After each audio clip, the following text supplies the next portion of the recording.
Hi. What do you think happens to the elements that go into the Oberon breaker? I know that nominally it's just supposed to be a way to dispose of elements you're not using, so I suspect it becomes this sort of like weird elemental slag. But there are other options that I've been considering. One is that they literally get voided out of existence, which feels like it would violate some sort of alchemical rule. The other is something we may actually get a hint to with the Glyph of Proliferation from Daring Metallica. What if the Oberon Breaker is actually a complete fraud and is just teleporting the elements relatively far away?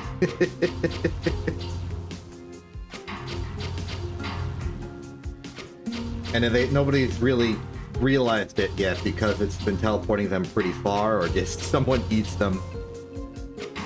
Either way, the moment you put an element into the Oberon Breaker, it becomes the late element put into the Oberon Breaker. And there's the joke. That's the evolution of that joke. Hello and welcome to... The Exception does a lot of silly stuff with elements and other types of things.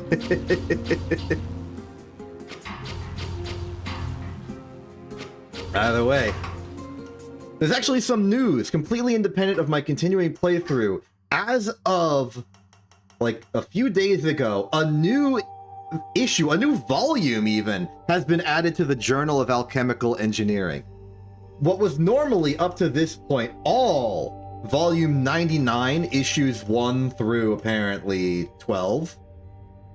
Oh wait, do you think that's like a monthly thing? So like volume 99 because it's year 99, issue 12 because it's December. Do you think that's how that works? And now we're forced to be in a different year now. But also we've gone ahead a lot of years. This is now volume 108, issue 1. But I have reason to believe that these are contributions made like from the community, and that this is going to be a recurring thing. There's just going to be more journal entries added to the journal pretty frequently. So my original intent of starting to do like workshop levels is feeling further and further away, but we're not stopping. We are progressing. So last time we did the first issue of highlights from the symposium, and I failed to do Assassin's Filament, and it was very sad and depressing. I'm going to elect to ignore that for now and simply move on, if that's all right with you. Let's go to Symposium Part 2. Actually, before we begin, let's correct the mistakes of our past and do a little bit of Sigmar's Garden to begin. Do a bit of warming up. Okay, regular Sigmar's Garden, I really should, like, make a proper system for deciding which one I do. Let's see, where's lead? There's lead, so we need to, at the very minimum, get rid of a water and a fire. There's a fire there, but the water over there is in a bad spot. This actually limits our options quite heavily. We either need to salt this water or salt this fire. And I'm leaning towards salting the water. No, I'm leaning towards salting the fire because we need... Wait, actually... We want to get rid of this water eventually. If we salt this fire, we pair these waters, we can pair these fires, we can just keep going. Where is tin? Uh-oh. Okay, we have our work cut out for us here. So, the only way to get the tin, there's 2 quicksilvers, we can't get rid of both. And gold's locked here, which means this plane is completely blocked off. We can't get rid of any of these. We would need to get rid of this fire and this water, which means we need to dig. And in order to get into there, we need to get rid of this air, this mort. I mean, I guess getting rid of those is actually going to be pretty simple. Okay.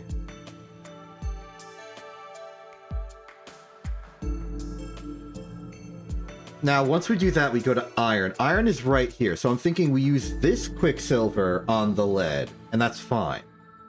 Then we can use, like, one of this giant collection of quicksilvers on the tin, iron, copper, silver, and that's just good. I don't think we need to worry about quicksilver routing all that much. More important is keeping our salts in balance. Now, there's not a lot of air we can work with, so my plan is to air these two, use this salt on either this water or this fire, and then just air in some more. That will get us mostly clear on all of the air we need for this interior portion up until we solve the tin situation. So I think this is a free move. Now we have a choice. We don't need to deal with any fire except this one to get to tin. And will we have another salt available? Yes, we will.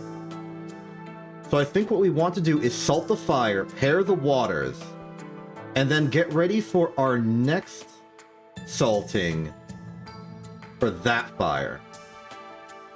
That's my assessment of the situation. Salt the fire, pair the waters, pair these airs. This is now fully clear. We have a lot of Vitamorphs on the table, and we need to, at the bare minimum, get rid of this one. Getting rid of this one would clear up another Vita. Getting rid of this Vita would clear up another more. So I think doing this is a free move. Cool. Okay, get rid of this more, so we need to go to a Vita. Which Vita do we want? This Vita clears up a water for later, but this one clears up an earth and a water for now. I think that's more important. Let's say pair these earths, pair these water. You know, contrary to my expectations, we've actually reached another fire.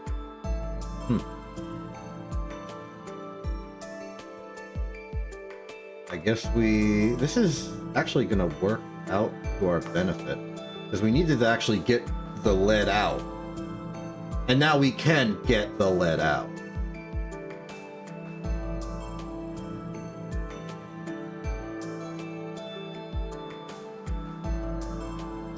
And it turns out we have a lot more options for which quicksilver we want to use here. But I don't think it matters too much as long as we know our way in. So let's know our way in.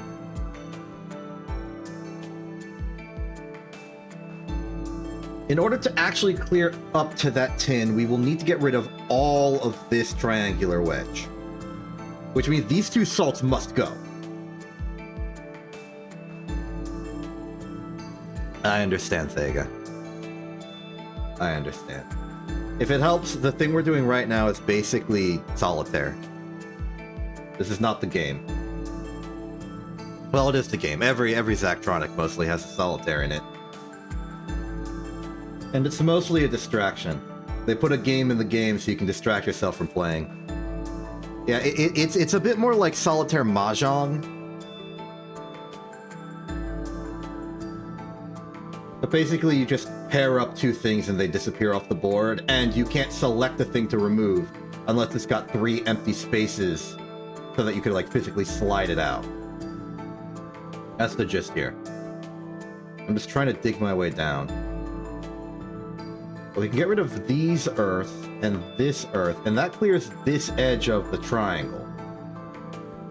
Getting rid of this air, I think, is free.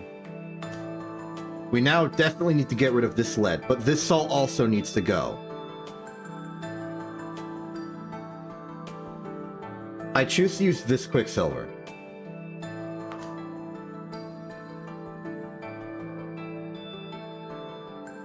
Now for the salt.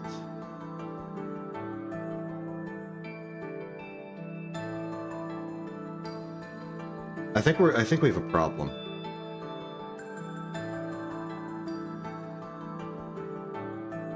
Yeah, I think we're dead. I think we've lost.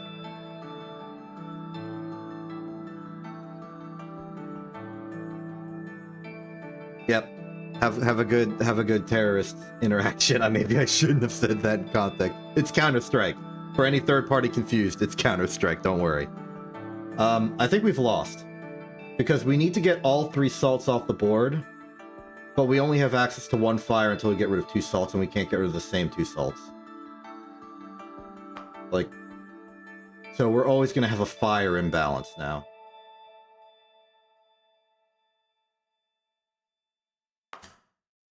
Yeah, we are, we're little a dead.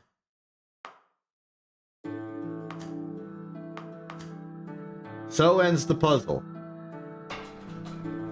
Let's try that again.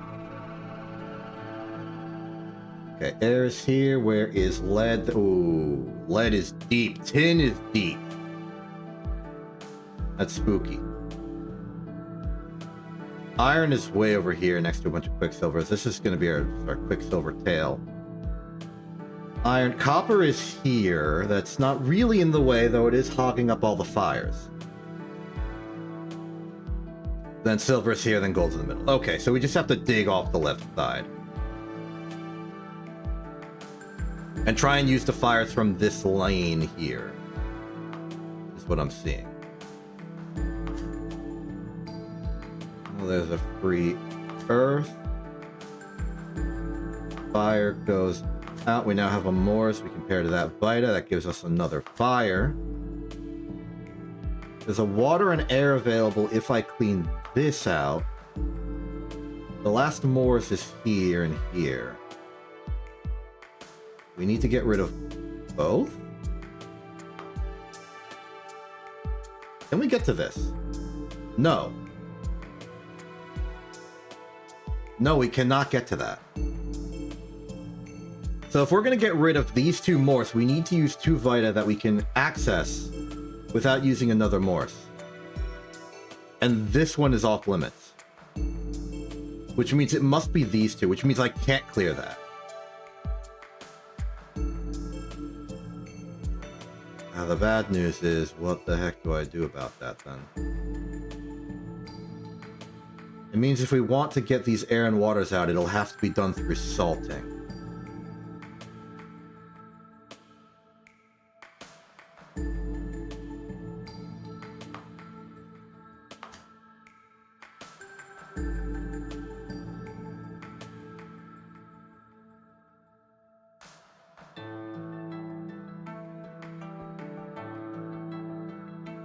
Do we salt the air, or do we salt the water, or do we salt the earth? I think we're forced to salt the air. If I salt the earth, yeah, we get an air, but... Actually, salting the... Yeah, no, salting the earth gives us the air, which clears it, which gives us 2 waters to clear it, but then we don't have another water to clear it. And it's not enough to clear out this if we don't have everything. But if we don't have all 3 waters... This salt becomes available. We salt the earth, clean out the air, wipe these 2 waters, then we can salt something else.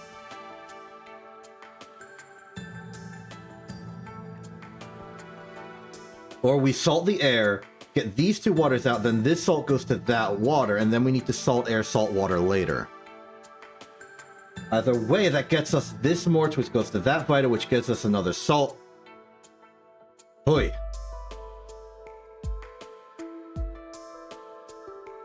Tricky stuff. So the question is, do I salt the air or do I salt the earth?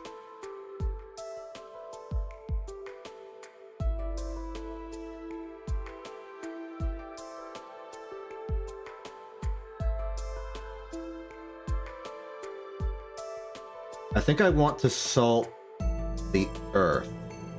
And the reason I want to salt the earth is because I can salt the earth, air pairs off, water goes here.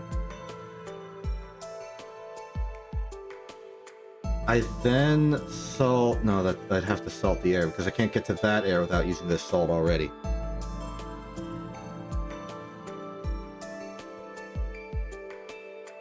So I think the safe move might be salting the air. Then that earth is there and it's inconvenient. Fine. Okay, water is out. Then what? I guess we'd salt the water. Or we salt the earth now.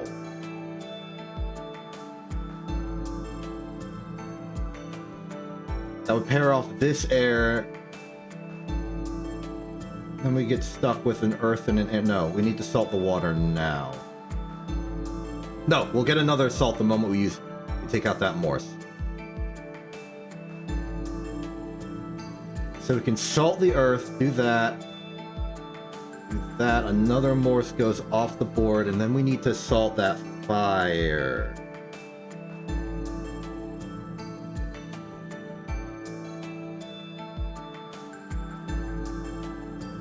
I think we've lost again.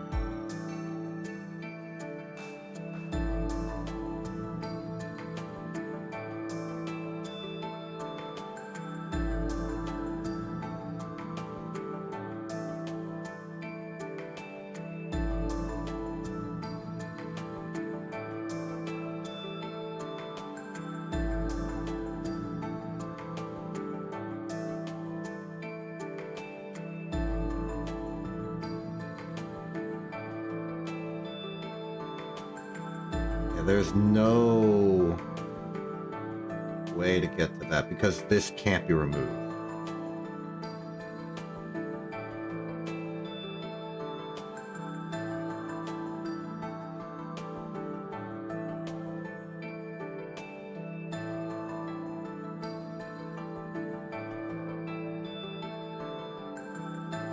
Salt the earth, pair the air, light a Morse. That gives us... Oh, we can salt this fire now. But actually, we can never salt this fire. We will run out of salt. So we must salt something else. Either the air or the earth. Salting the air gives us this pair of waters, which lets us fight us north, which lets us pair this earth, and now we're dead. Man, we're not having a good time. Start. Okay. Well, there's our lead. There's our tin. Which means that in order to get to that tin, we're gonna have to either carve all the way through here or cut in here.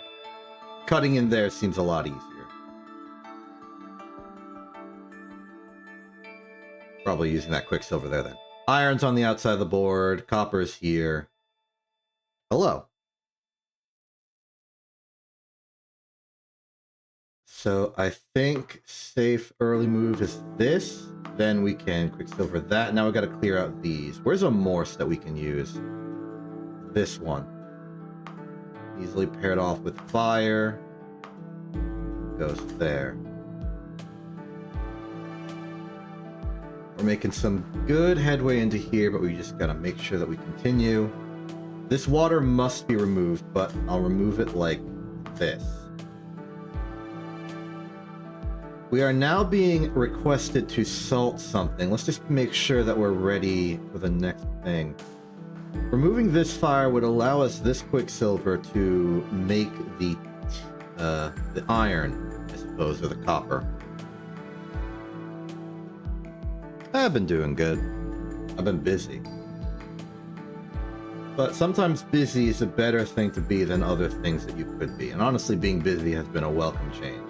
The busy is sort of worn off though, so I'm trying to become busy again.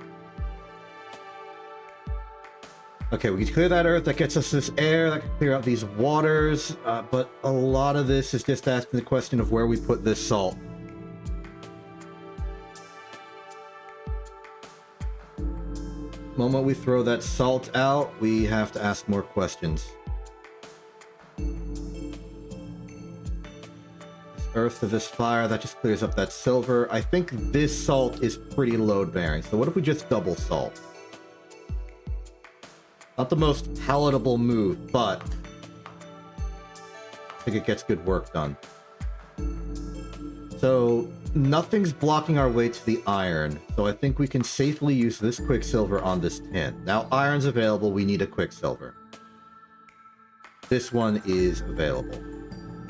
But we stick a fire on it. Running dangerously low on Vita, and we only have 2 salts. These are both load-bearing earth, while we have more earth in reserve. This is a, say, fire in reserve, so let's clear these. This quicksilver goes to this iron, that would give us this quicksilver to go to this copper. Oh. Hold on. It's going to be difficult to get to this copper unless we use this quicksilver on it, which means we need to get rid of this salt. Well, I guess we're doubling up on the quad salts here.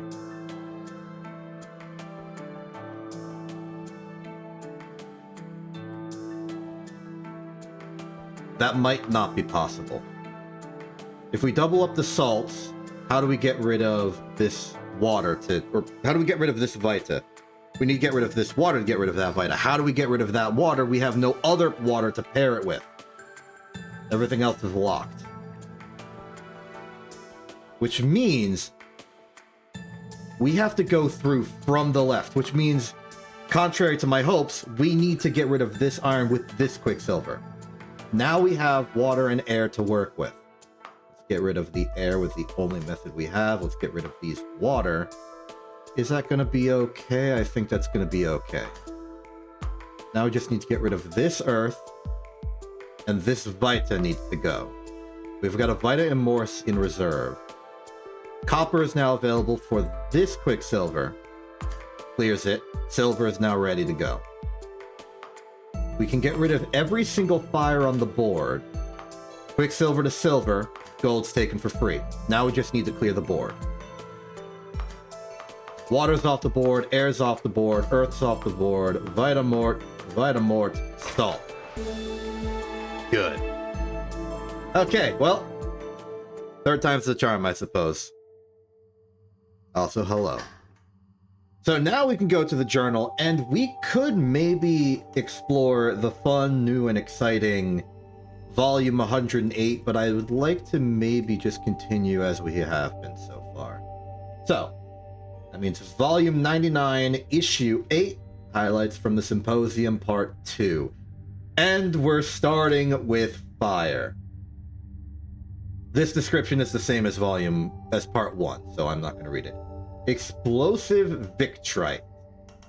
Hello and welcome to Make a Bunch of Triple Bonds, You Chump.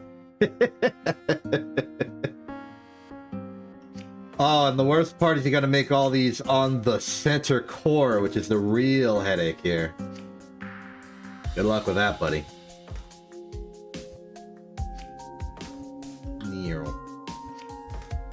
Okay, so what's the best way to go about this? I'm thinking a 3-length arm could go in.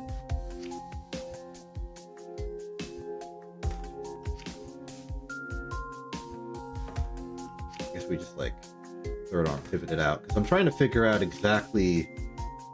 It's not clear what kind of clearance we need for this, is what I was thinking. Then again, why do we need to care about making it right now? We can very easily just put one part of the third.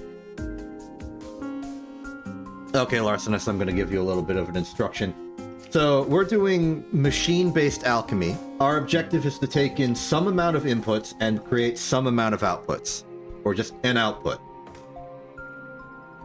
We manipulate the individual elements with these little arms that can rotate. If you have a piston, it can push in and out and rotate. You can have ones with multiple arms that rotate for like good synergy. You can also put them on little tracks and they can just sort of move along it. Our objective is to like create instructions for these arms, as you can kind of see me doing here. I'm just like woo, woo, woo, to move the elements around and manipulate them. We can bond them together with this. We can do a fancy fire type bond with this. And according to our output, we very much have to be making a lot of those. So, I reckon we start pretty simple. I'm going to pick up this fire element, put it here, and then just spin as a second arm comes in to just sort of like feed in and create a big old wheel. Then, once we make that wheel, we'll just move arm 1, or maybe another 3-length arm, or even just a 2-length arm somewhere else, to another one of these configured slightly differently, and then just finish the triplex bonding for all of that. We will then, from a final station, unbond the outer wheel so that it's normal bonds, and then dump it. I think this can actually be done just by a nice little bit of assembly line logic. So, let's start with arm number 1. We want to do a grab right turn. After 2 instructions, it is now safe to pick up with another arm, so we need 1, 2... Oh, this one needs to go counterclockwise, then reset, turn right, reset. 1, 2, 3, 4, 5, 6 for the outer wheel. In that time, we want arm number 1 to be spinning.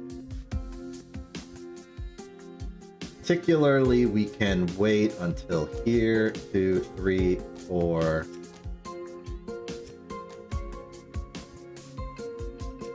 I guess we want it to reset, and at this point, we'll have the next arm take over. Let's call this arm 4. Let's go here, and then continue the spin work. Let's see how this looks so far. Bond, bond, 3, 4, 5.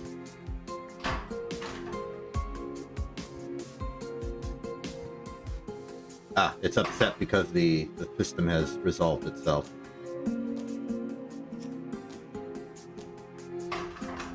Let's see how this looks.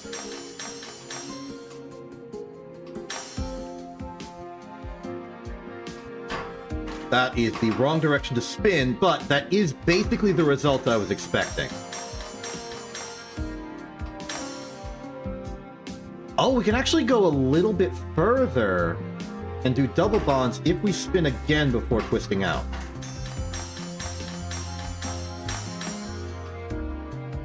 Okay, good. Now we're here, and the only bond we're missing in the middle is the black bond. So 4, you can reset, because I would like to keep the loop size low. And in the meantime, we'll just have you grab the middle. And just go like... whoop, whoop, whoop, whoop, whoop. Might only need 4. 1, 2, 3, 4, 5, 6. Okay, that was exactly how many we needed. And then a right turn, please.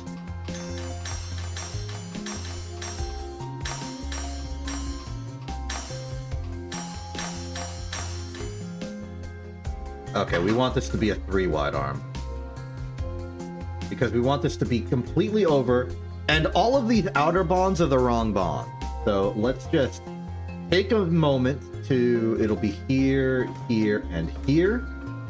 We'll go over, twist, reset. Then we'll take another one here, grab it, go over into a pile of the exact same thing except they're triple bonds. Or not triple bonds, but rebonders.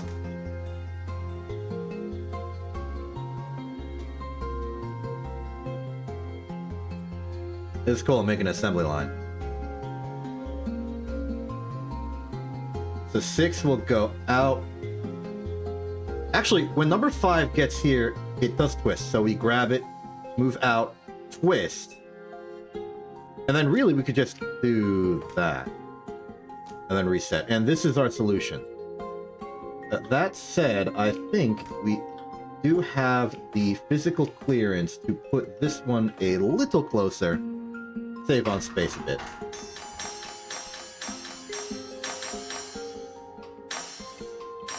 Nice. Hello, Vivi. That's looking like a solution.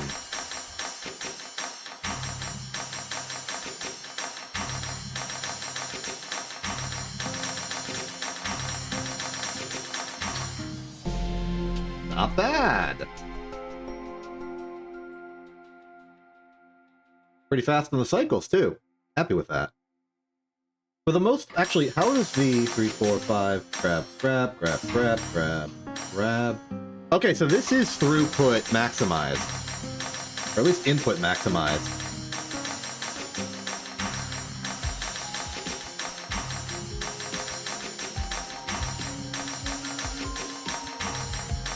Frankly, I see room for improvement.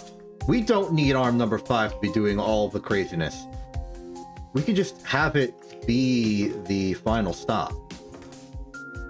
So instead, Grab will go right, twist, right, reset. Now granted, that does extend the length of this a little bit, so what if we instead made this a let go command and made it rotationally symmetric? That solves that issue. We might be also able to save like nominal space if we...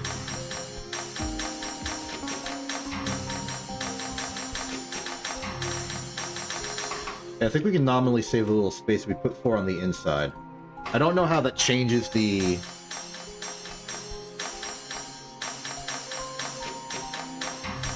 Fortunately, it does not.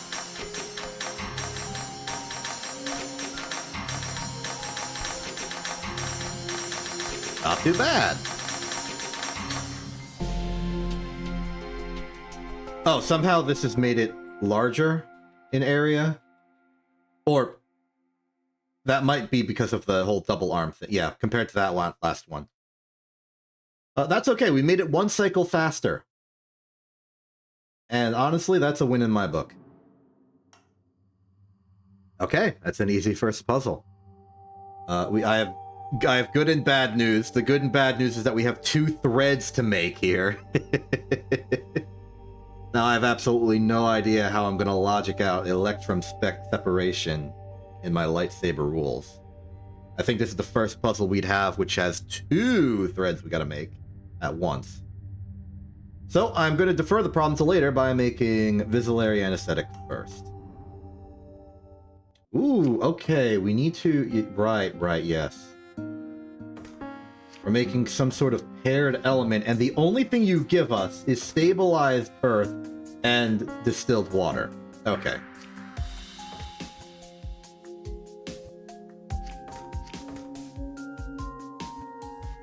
So, this is interesting.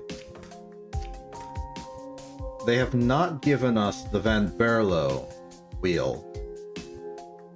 And notably, they haven't given us the glyph of projection either. Which means we're going to be purely constructing this out of the pieces involved here. That's scary. But maybe not too bad.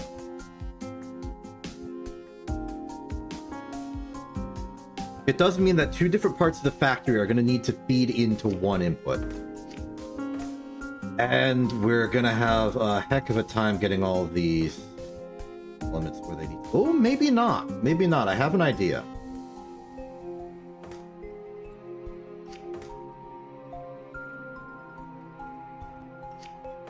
Yeah, I have an idea. So I want to use the... I mean, I guess I don't have any... Just the... Ooh, hold on.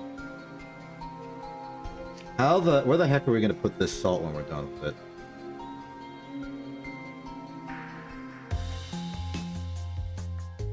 Okay, the ratios on this are a little bit complicated. Spooky. What does that mean for us?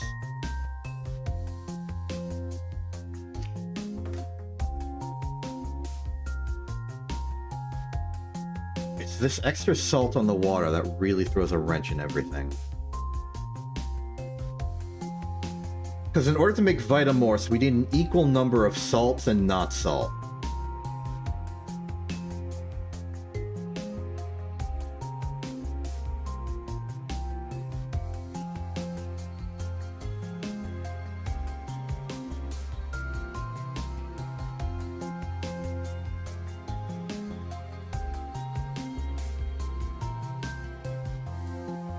Okay. My original plan was to... No. Oh my goodness, this is horrendous. My original plan was to make all the Vitamorphs out of stabilized earth. We just calcify the earth, unbond them, and put them into places. We can't do that, because if we're trying to construct this part with the water, we need to get rid of this salt somehow. My second idea was to make all the Vitamorphs out of water, We get 1, 2, 3, 4, 5, 6, and then we just have, 1, 2, 3, 4, 5, 6. But that doesn't actually solve the problem. Because then when we get our third water to put in the middle, we need to get rid of this. Which means...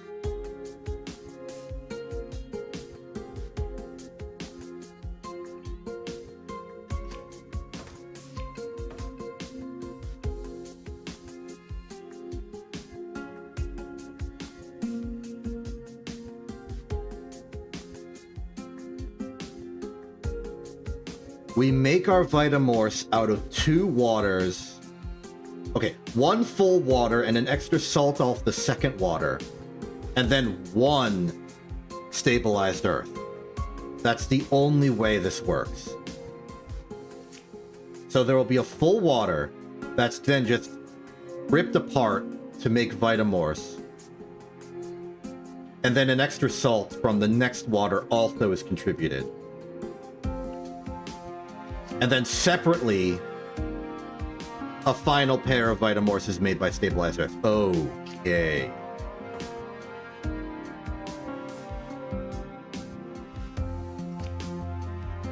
In that case, the Stabilized Earth portion of this is going to be its own separate factory.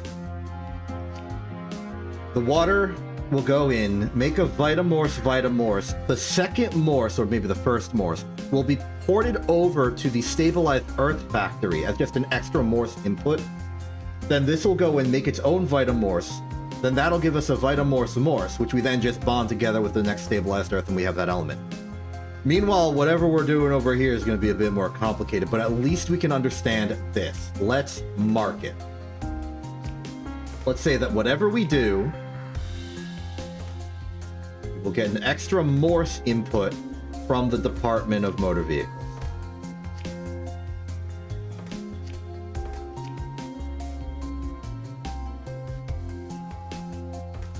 So let's say we...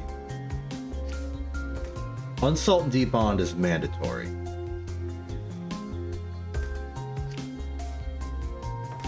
Could do something like this, where we like build it up and then construct it down. Seems like a nice space-efficient way to do this. Okay, grab, track, reset. Now,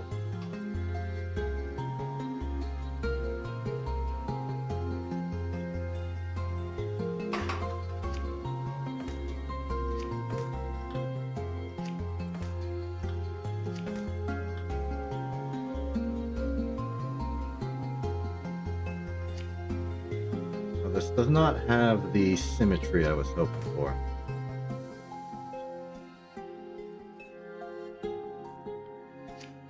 Yeah, I was wanting to go like 1 here and then 1 here, but there's going to be collision issues. So.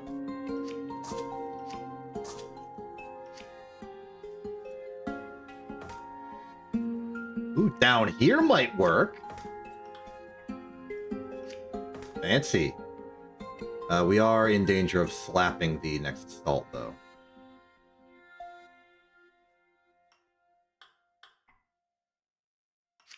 That's only a problem if I do it like this. We do want this down here, though.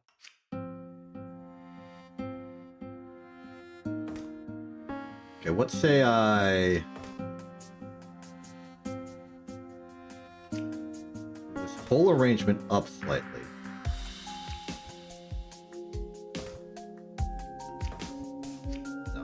Problem is that it's just too close. That'll work. So instead of track tack, we turn right and then track. That's good.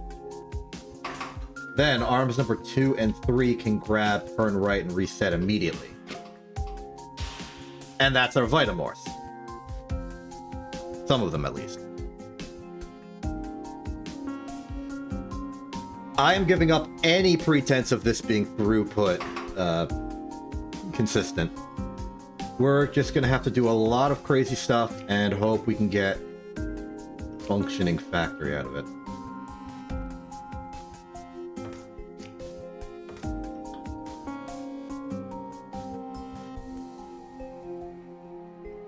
So let's say twist right, and then maybe we can put the salt here.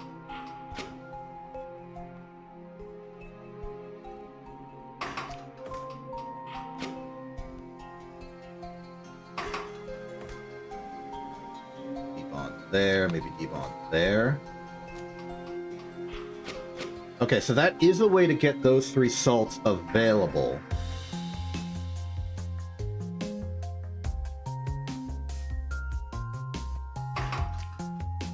I'm gonna go from this side.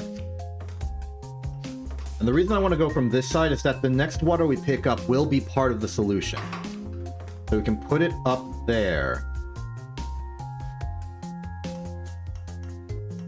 Or maybe just put the solution down here.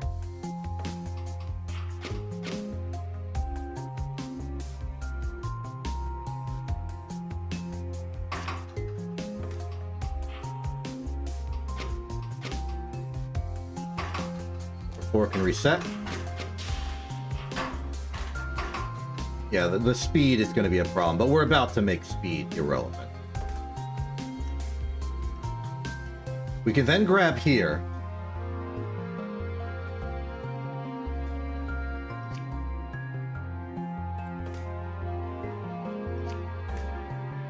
We can track back.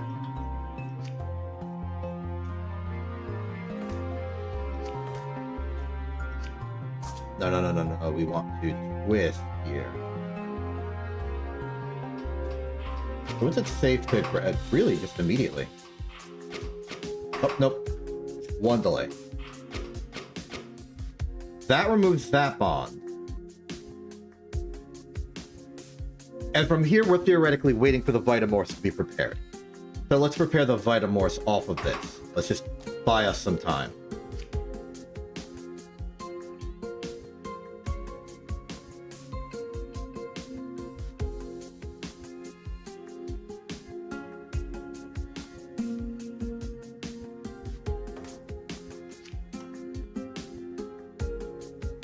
First thing I'm seeing is... Oh, let's just piston this.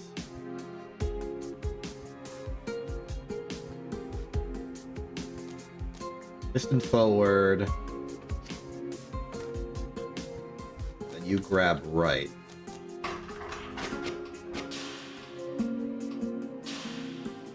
That's a Vitamorph.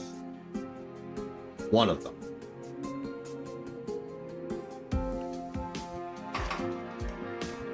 First one will go here to number 8. And with that one prepared, this can now do its thing. But we can do this faster.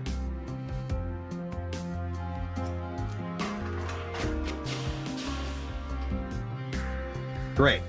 So from here, we can now manipulate the world to make our final product.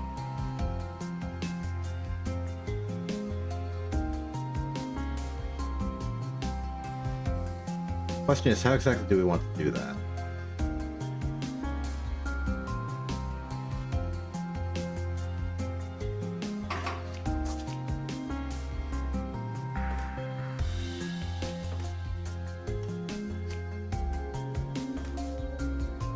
Let's just start building it.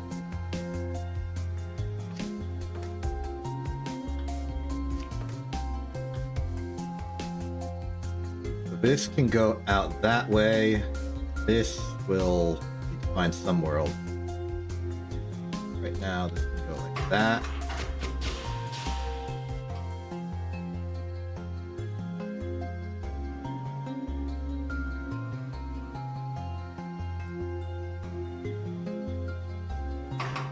Difficulty is going to be getting this over that way. Especially when there's a bunch of stuff in the way.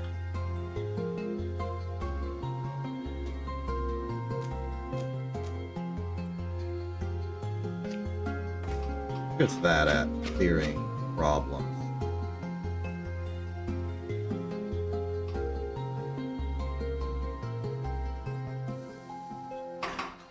Pretty good.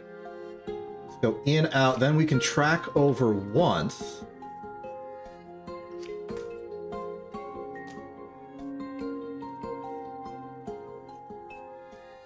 And let's say twist out forward. Let go. Ah, another forward. Oh, did not think that through. Which means before we go forward, we need to wait until they arrive.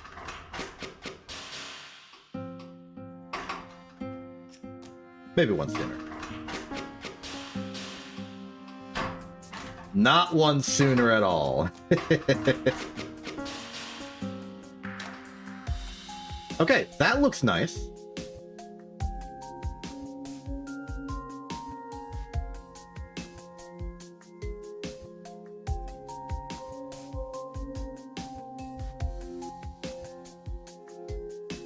Final question is...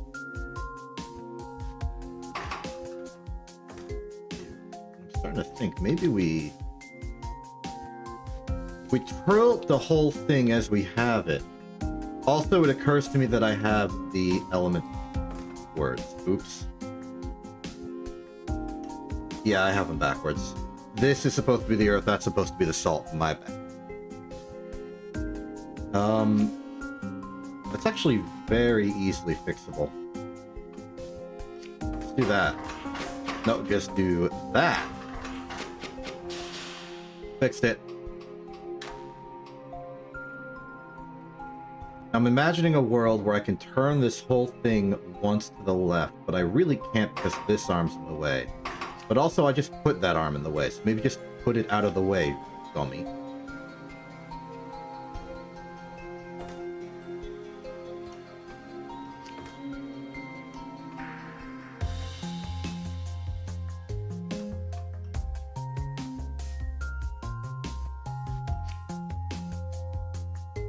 So my plan is to go like this, then twist out, and then drop it. Using this arm. Meanwhile, we're gonna need... I guess this arm could do it with a track.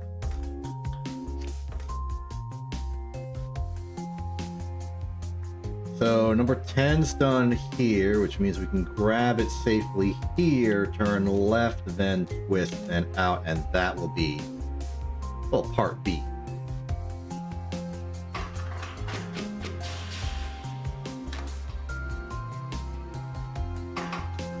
Meanwhile, number 12 needs to come in, it will connect there, and that will be good. Ho ho ho ho! That's a win. Now we just got to do the water part, which is harder, but not too bad.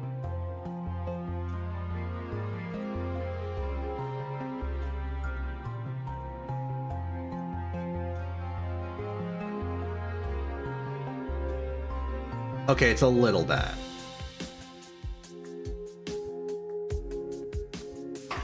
It's a little bad because we have no room. Let's get the output out of the way.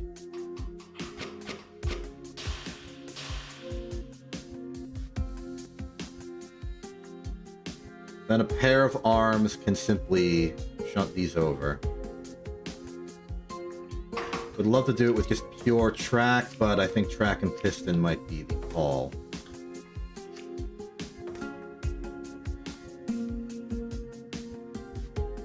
So these will go at some point. What point is it vaguely safe?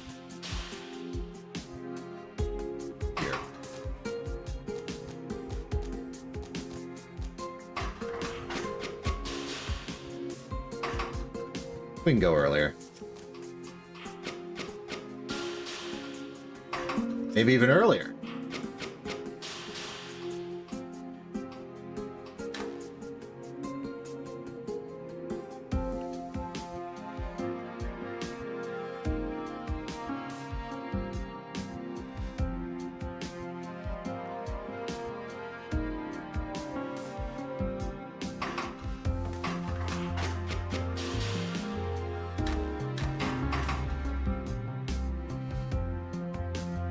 Turns out arms are slightly smaller than elements, which is good. Means I can do this.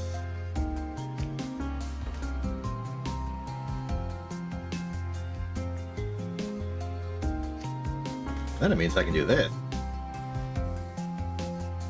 You know what?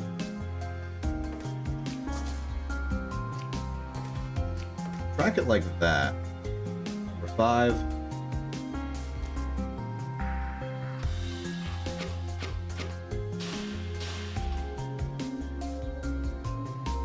For 15, you need to move, please. Coincide yourself with number 8. I should really reorganize these.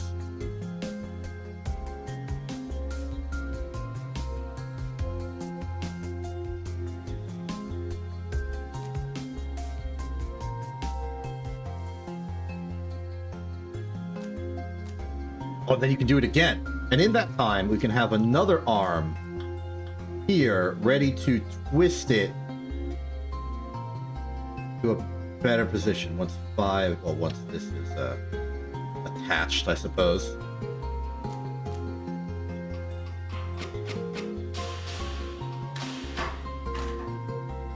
Oh, number 5 never reset. My mistake.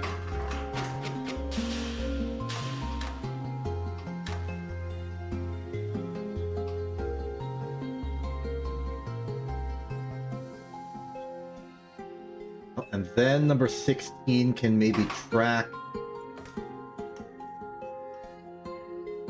what's the configuration on this? It wants to go here?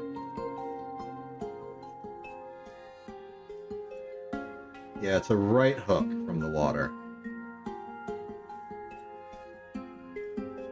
So we'd want it to go this way, and that's going to cut into the water. So we can't do it with this bonder, at least as described.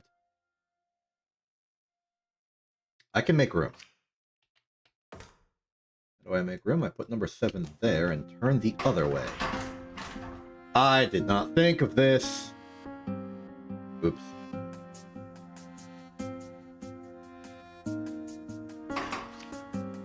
Okay, new plan. Number 7 can be a little bit longer. Forgot to add tracks to number 7. Actually, better idea. Don't make number 7 longer in time. Make it longer in space.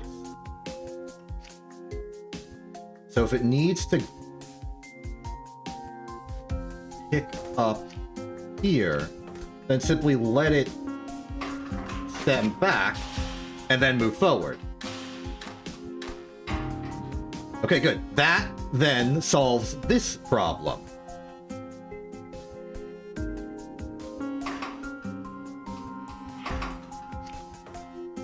That gives us room for a multi-bonder. That is the name of it.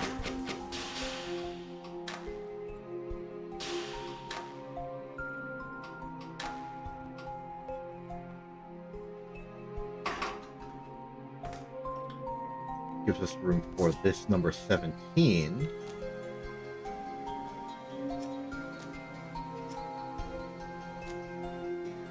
We go in twist, twist, twist, twist.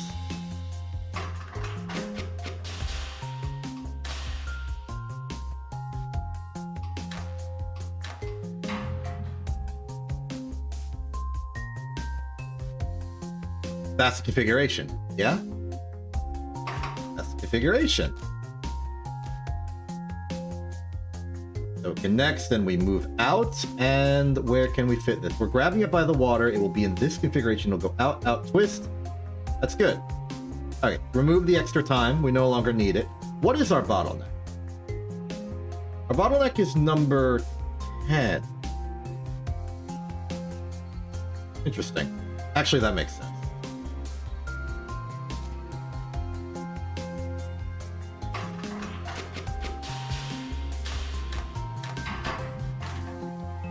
Uh-oh.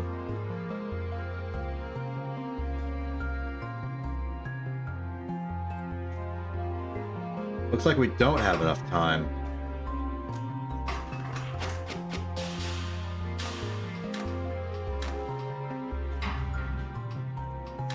Oh, number 17 is much slower than it has to be.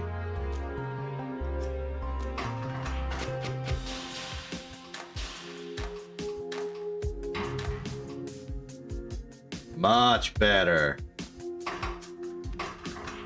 Now, does that remove our entire time constraint? No.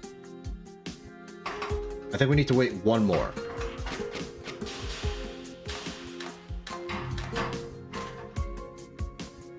Two more.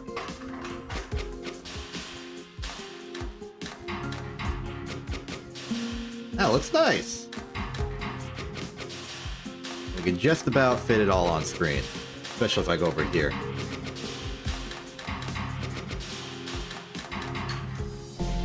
Very good. Pretty good on cycles, even. I think this is the same cycle as the last puzzle we did. Cost is overblown. Area is actually quite on schedule. Good. Good. Great. Now, which one of these do we want to explore?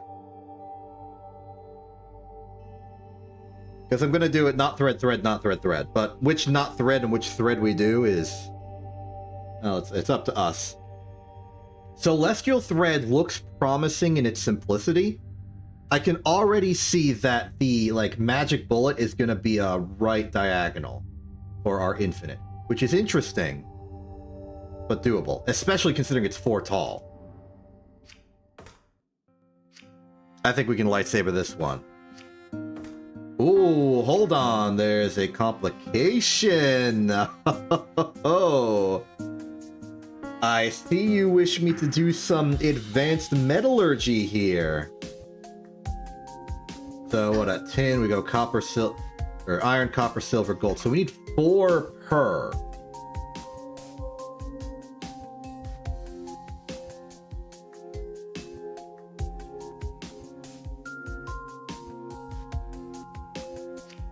That's very interesting.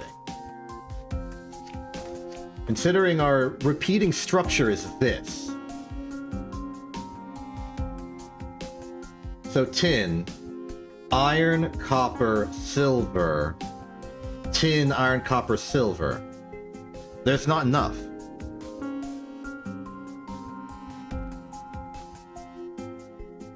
There isn't enough. Why isn't there enough?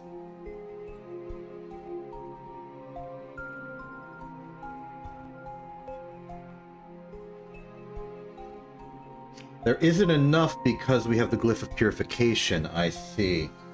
So we can't simply Quicksilver the tin up to gold. We need to take 2 tin, refine them into iron, then Quicksilver the iron up to gold. Tricky. But not particularly more complicated. Issues do arise in how we put this together. So the initial mind tries to split this up as 2 vertical stripes, but for our purposes, I don't think we can... Yeah, we don't want to do that for what we do, because ultimately we are going to be dictated by the fact that this whole thread can only move forward laterally, and we need to not mess up these bonds. So we need to pick a bond direction that is either always there or never there. And the only bond direction that exists that's always there is this diagonal. My initial thought, okay, well, not initial thought, thought number 2 was that we separate this into 2 boxes like this. We make the bottom half as some sort of design. And then we make the top half as some sort of design. They will then be collected together here via this horizontal strip, attaching the gold to the previous thing, and then we move forward. That would cause us to sort of alternate between a top solution and a bottom solution. But I think that's good. My third idea was, instead of separating it like this, we separate it like this into these direct diagonal lines. But we can't do that because those are connected by these horizontal bonds, which are not consistent. So I think the double box method is our only way forward under the lightsaber constraint, which I like to constrain myself with. It's sort of my field of expertise. Okay, so we are going to be making pairs of boxes.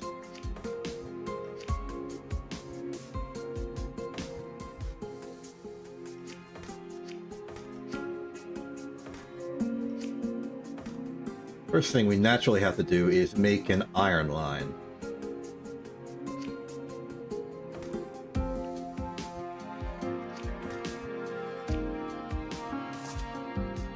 Where exactly we want the iron to be made, I don't think it matters too much.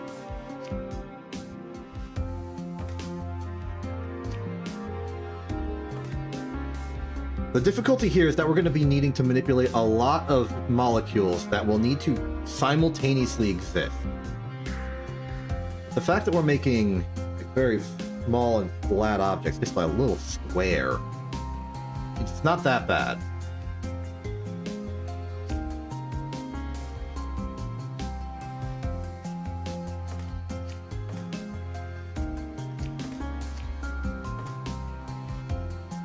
Keep in mind our constraints here.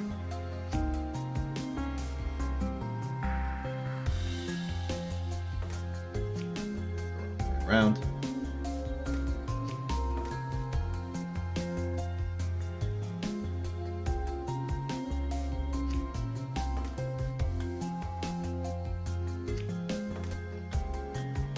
So my plan here is to just drag it down over an unbonder. That's a little tricky.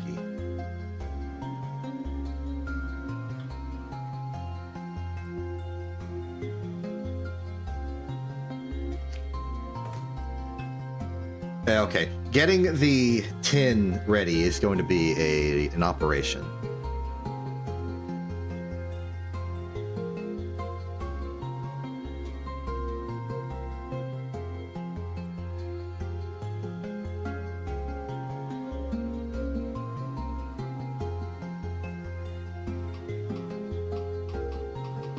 I have no instructions.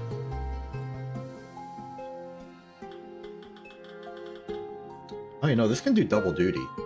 This can pull down.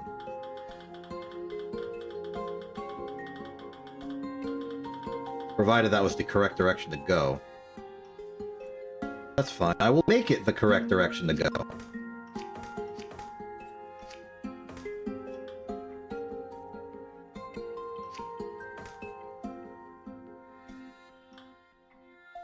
Number 3 should be number 1. It'll go grab, right, let... Oh, it can't, because it won't have room. Well, that's fine. We can afford to have this be a little slow. I've solved nothing.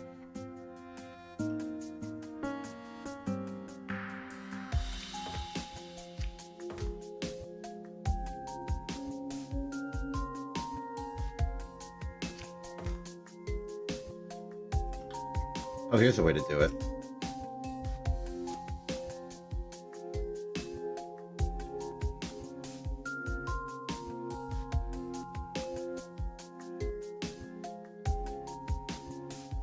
Yep.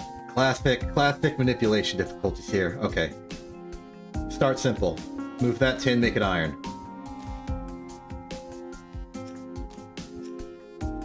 Everything else comes from there.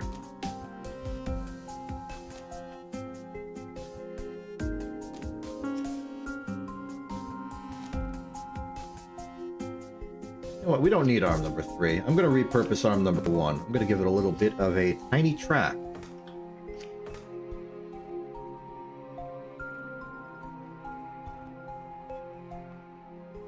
Arm number 1 will turn left, and instead of going back, it will go forward. Grab, move forward. Grab, move down. Reset. That puts the iron in the correct spot. Now we just need to move the Quicksilver in position.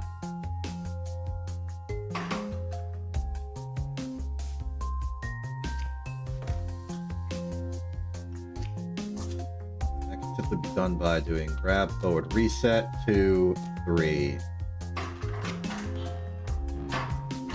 Problem is that the air is going to be there, and we need to get rid of it. That's where we need to start thinking about our future.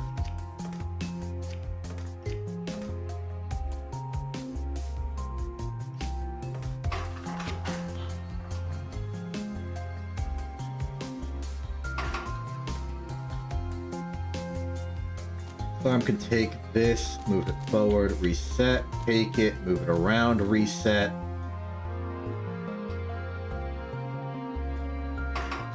Take it.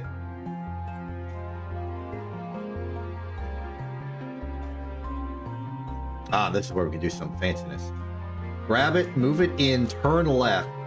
We're gonna put a saltifier here, and then wait. And the reason we're waiting is that we need to get the gold that we're making out of all these quicksilvers here. When we do that, we can then take this whole pair, move it forward,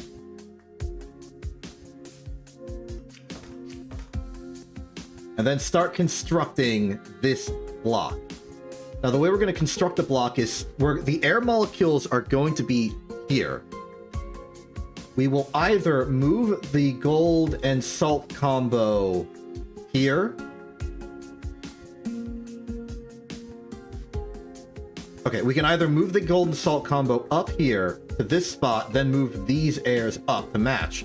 Or we can move the airs up to begin with, maybe even all the way, and then put the gold salt in. This won't actually work perfectly if we let them sit on the bonder. Because then it'll like slide in and then just like collide.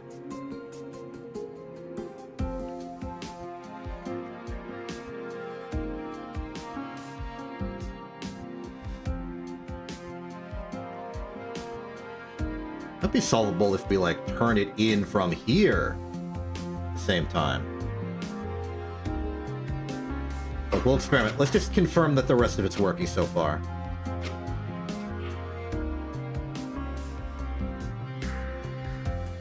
So far, so good. Now, this gold. It's going to be a little bit of a tight squeeze to get it out, but there is a path forward. We can grab it. I think it's just about here. Turn forward on track. Turn. Push. That'll put the gold here. At this moment, number 4 wants to turn back in. That gets us our gold salt pair.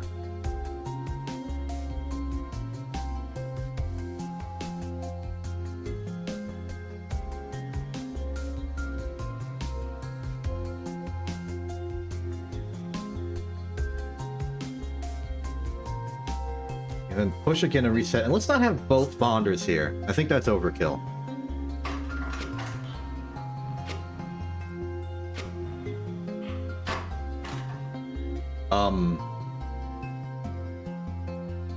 What? Oh, number 2 never reset. My bad.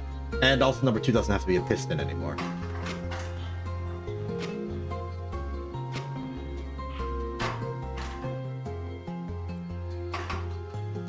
Number 2 doesn't need to, but never resets. Number 4 is turning in early, which means 5 needs to wait 1 before going out again.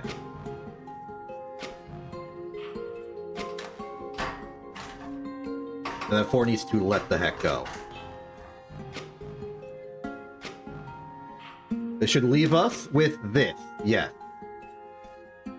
And the trick here will be... This is the trick. So let's start with, just because it seems easier.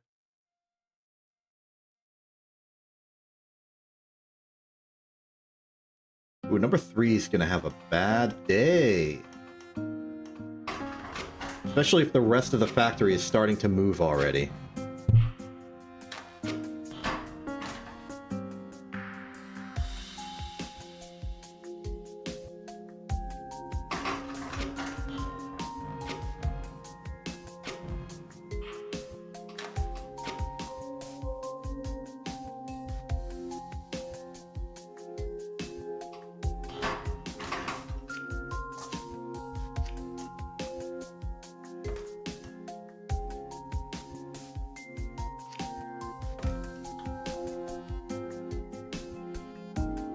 move it in.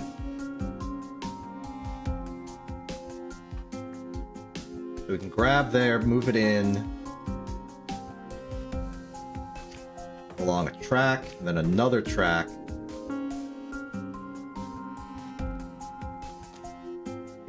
All the while, number 4 can... Last thing it did was let go here. So it can let go, turn, go forward, grab, forward, reset. Number 4 is doing a lot of the work.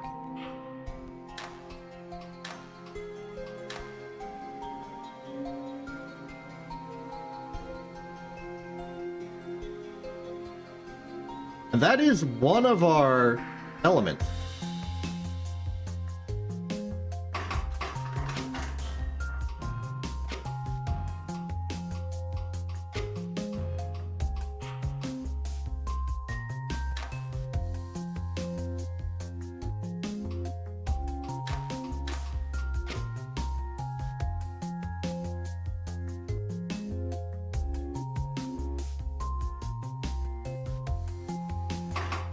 Guess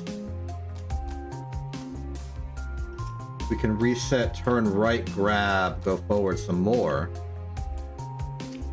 until such a hypothetical time as this connection makes sense.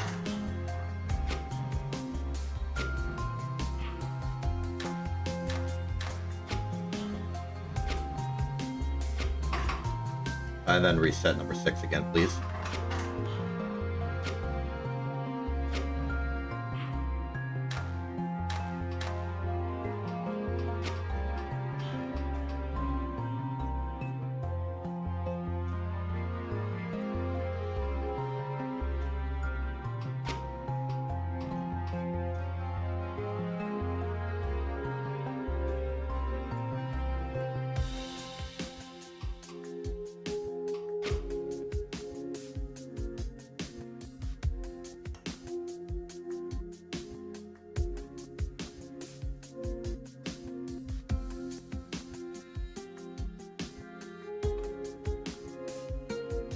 From here, I think we can... This is mostly lateral movement.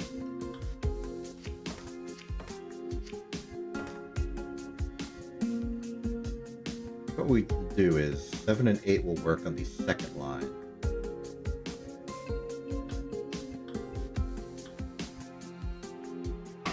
Does it still work with 7 and 8 in place?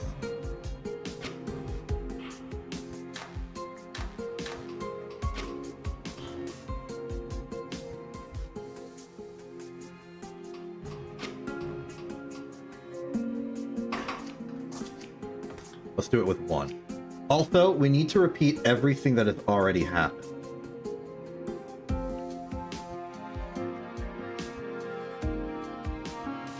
Synchronize it with number 4.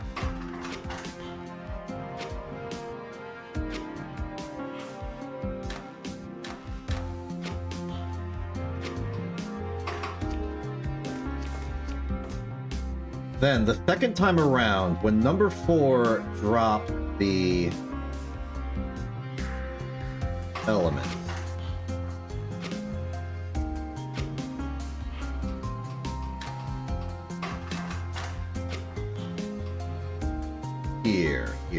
here. This is here. Number 7 will grab, pick them up, let go, go to minus, grab, pick it up, let go, and then like reset a million years later.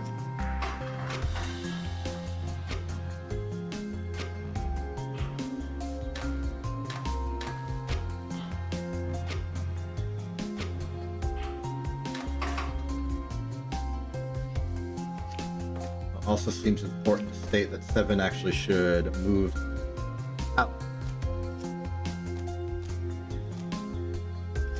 before doing that.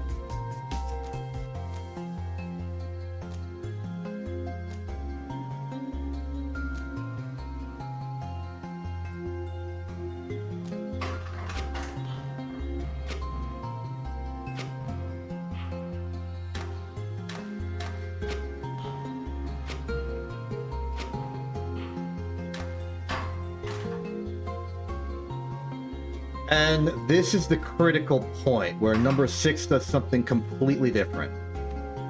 Number 6 must instead go push forward.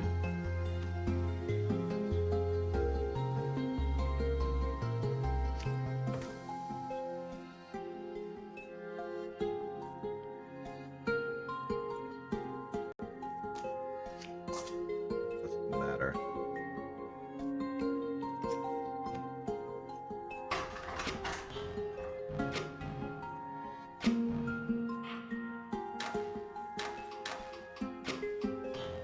Seven needs to do something, and I'm trying to figure out what.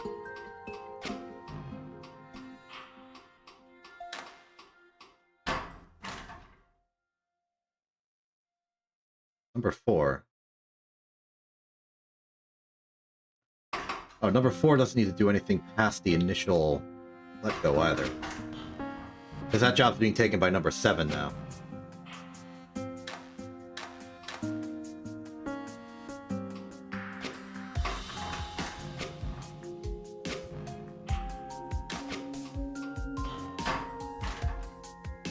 Number 4 is looping too fast.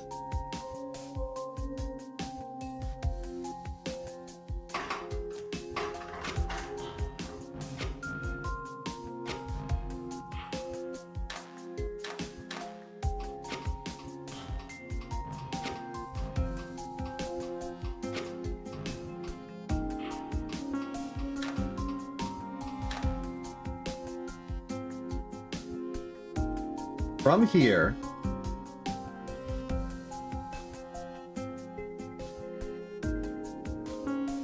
oh, this is wild. From here, it's twist, twist. Meanwhile, 7 has finished its job of moving that one element. It needs to grab in, left, pick it up, bring it in, let go, go to minus for a bit.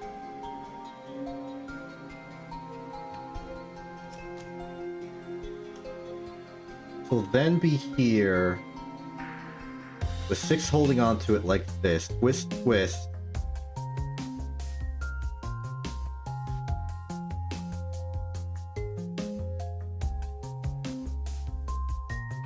Oh no, it's going to be twist plus twist.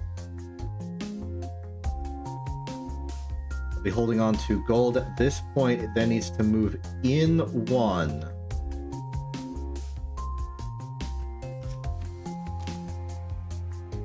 And then out it goes. Let go. I guess just reset, then left, forward, forward, reset, as it did before. And that might do it. I don't know if it'll do it, but it might.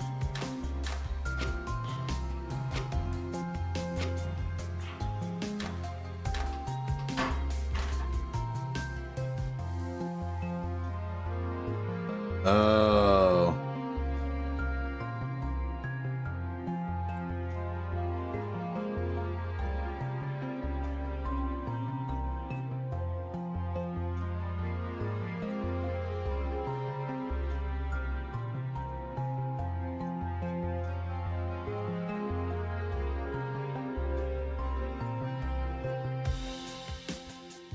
It's not enough.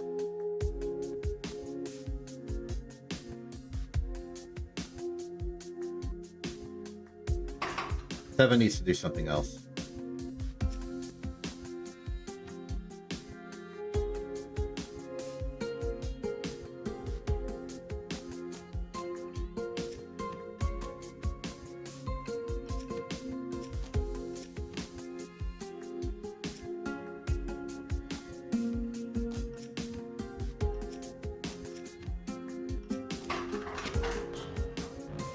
Also, the aftermath of what 6 does is not correct.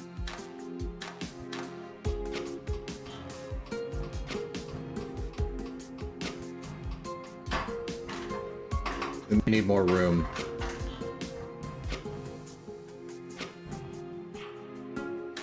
Actually, if I know we need more room, I'm going to correct something I noticed earlier.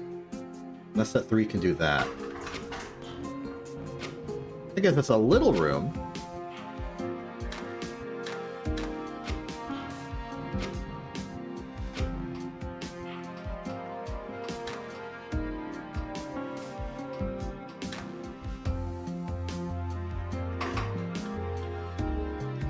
Oh, that solves itself if I do that.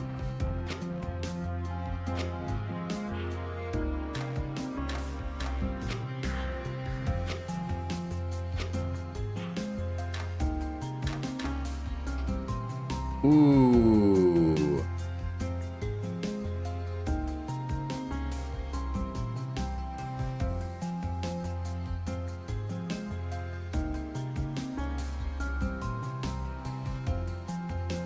That's fine, actually.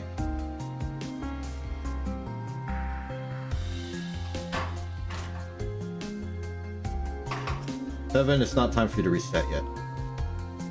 This is actually fine.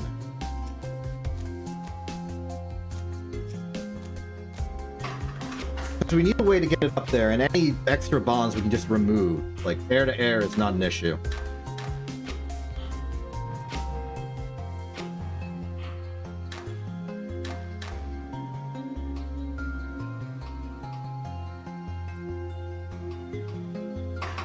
Okay, no, it's not turn right over, let's go in. Twists up.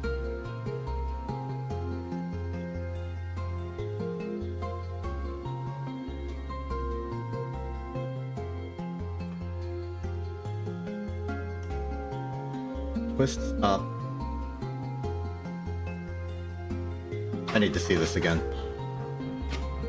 Okay, the manipulations we are doing are very shenanigan. Also, this needs to go further. I know this. I know this. I know this. I know this.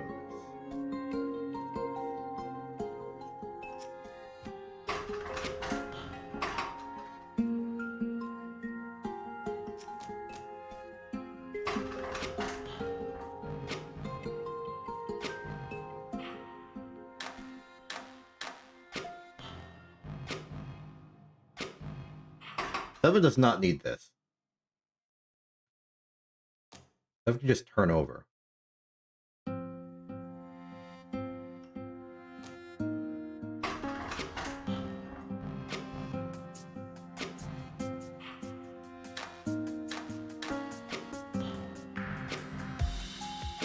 Okay, that's better.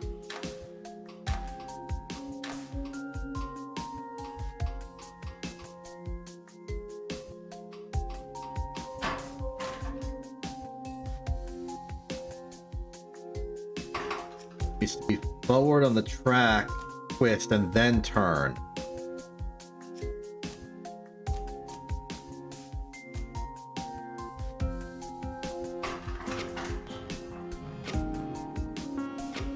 I think we're getting there. So much so, I'm going to delete these now.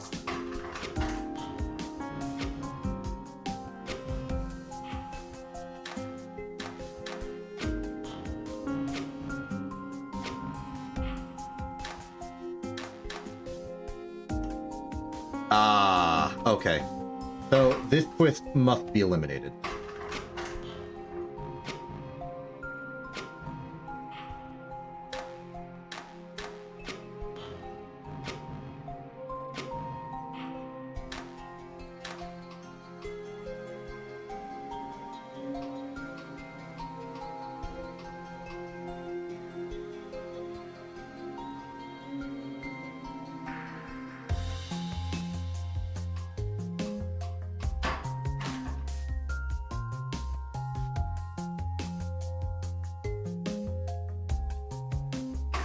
I see it.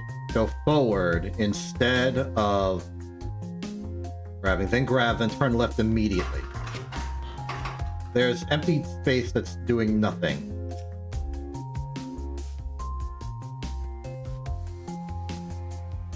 As a consequence of my previous actions, but this'll work. In terms of instruction efficiency and just general manipulation, it's a little ugly, but it'll work.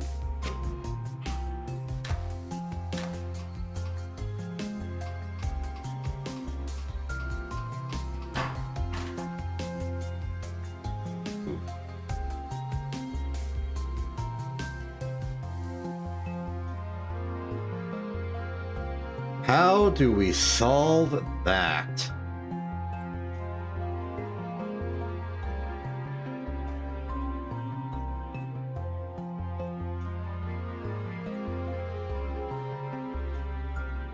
The solution's dumb, but not hard.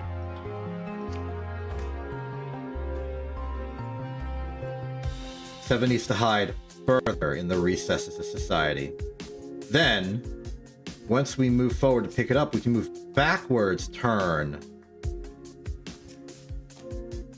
then forward.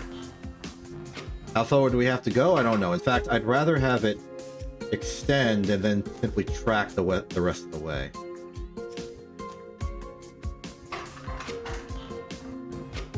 That might be correct.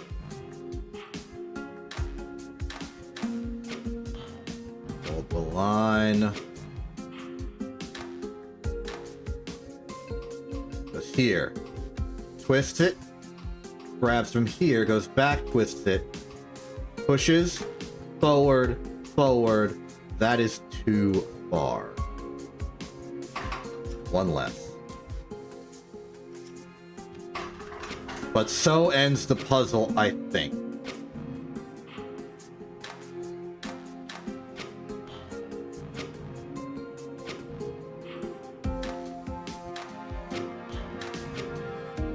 Oh. Okay, that's funny. Undesirable, though.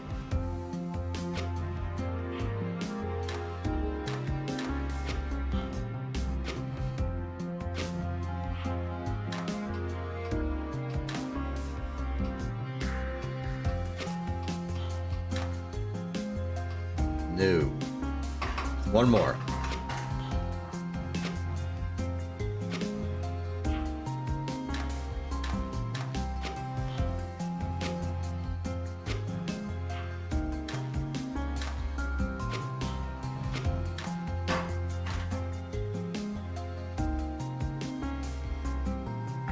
This is causing a great deal of problems, isn't it?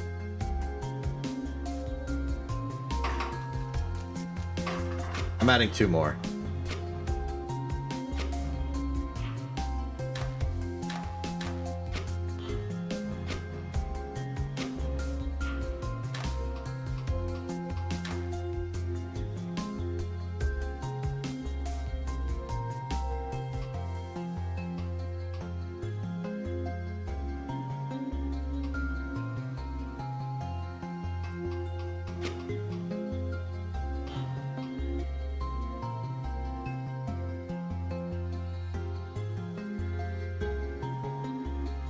I see a possibility to make this faster and therefore less painful. What if we use number 7 to manipulate the final output here?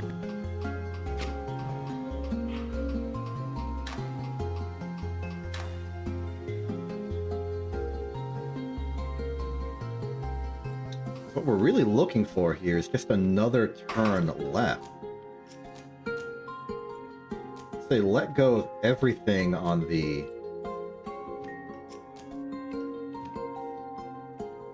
6 side. Just let 7 turn over again. What does that give us?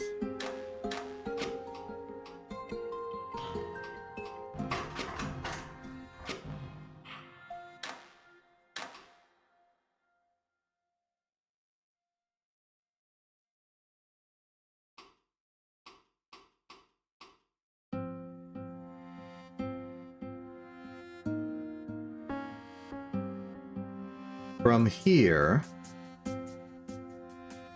6 can grab, pull, twist,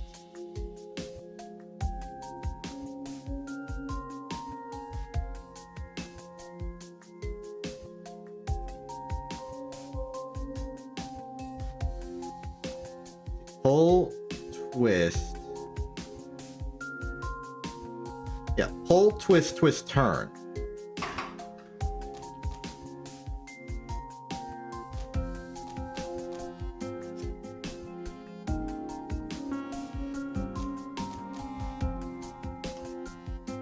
On, out, reset. Okay, now let's try it without the clock to delay. We may still need the clock to delay, but I want to see what happens without.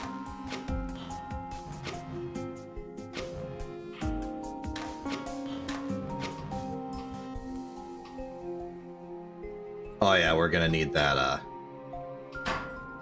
that clock to delay quite a bit.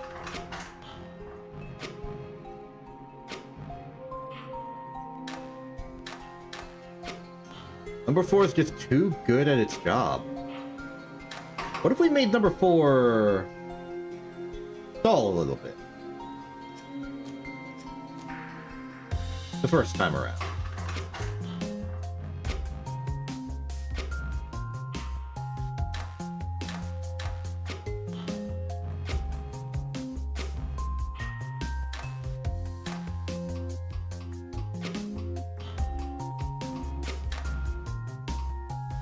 Oh, that looks good. How much of the clock do we need? Let's go with 0 right now.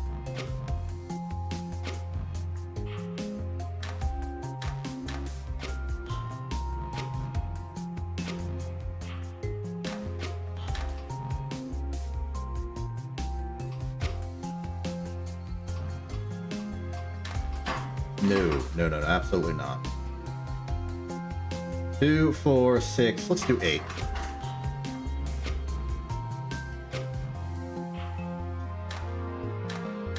The threat here really is number 4.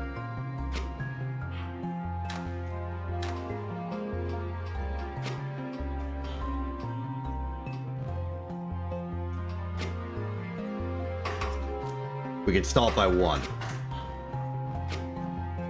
The opposite of stalling. We can cut it by 1.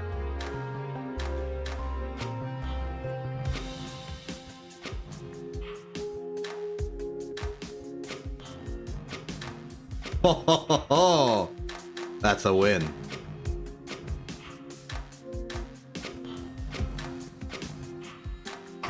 Alright, let's make this fancy before we call it a day. Make it look more like a proper sword. Put a little bit there. I did do it, and now I'm just sort of filling in the sword for sword purposes. And it has this sort of bladed sense to it. I just want to sort of preserve. An ergonomic grip. Actually, yeah, look, it's got an ergonomic grip.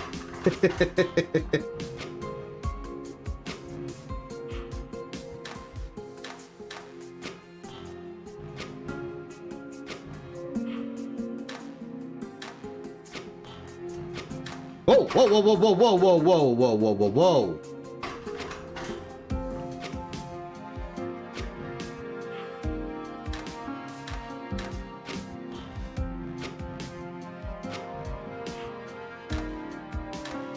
Oh, that's failure.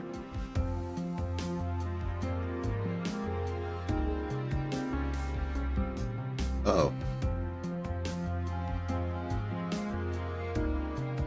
We have not won. This right here is a denotion of failure. The 7 twist isn't gonna work.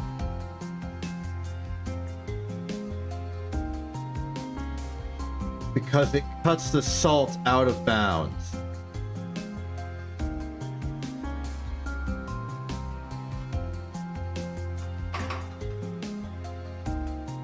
Means we need to abandon that idea.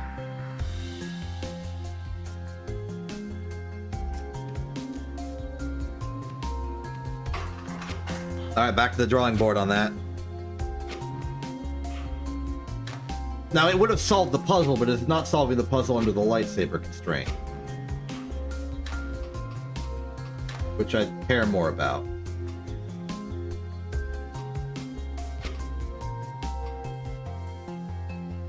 Number 7, can you please... Oh, you gotta wait a long time before you're allowed to reset, buddy.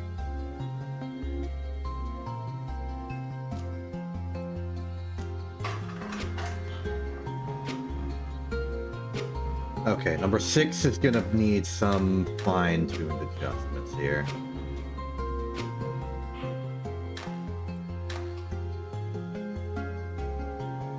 That is an excellent question.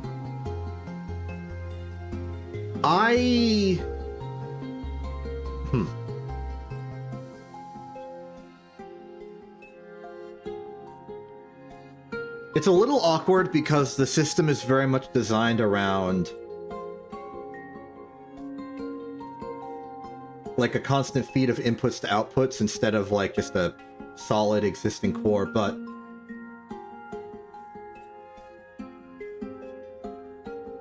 in a vacuum, if there's like elements going to a location, I can kind of imagine how you would make a logic gate out of that.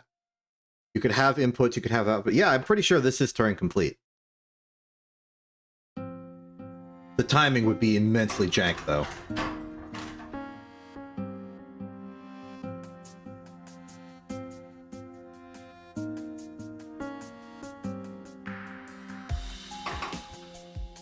Up to this point, something good was happening.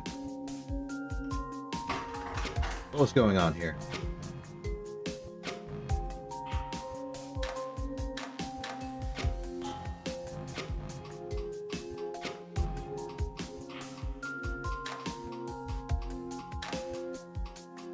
I think most Zachtronic games are Turing complete. The only one that I think might not be is Space Chem, but that's mostly because of space constraints. If you had an infinite board on Space Chem, that would probably be Turing complete. It would be an absolute pain, but it might be. Okay. Pull in, turn, push. 7 to the rescue. Oh, that's genius. Okay. Pull in, turn, push. Reset. Number 7 is next. Number 7, you're coming out of retirement.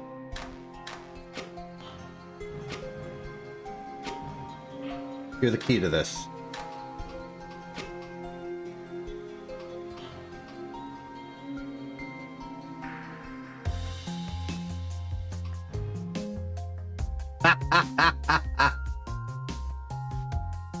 Oh, that's genius. Okay, so 7 needs to go like track, or okay, I guess it's like well, we'll need to track down left, extend, grab. Yeah, okay, so there's a lot of things going on. How about we start with that? This is where it is safe to turn in, so you can do that. Before that, let's go left,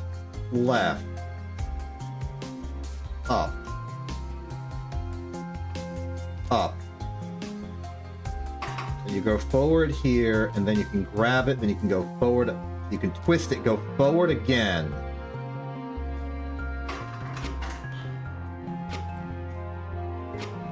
Might take a little bit of a shimmy near the end, but it'll work.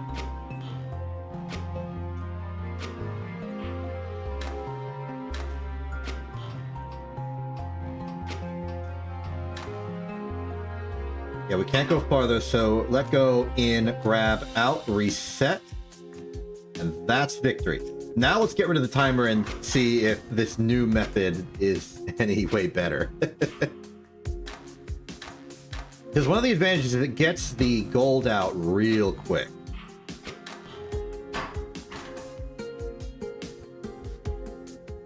No.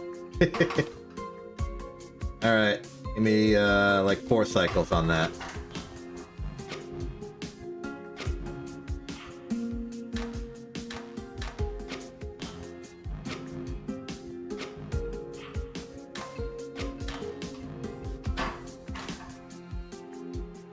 A lot more cycles.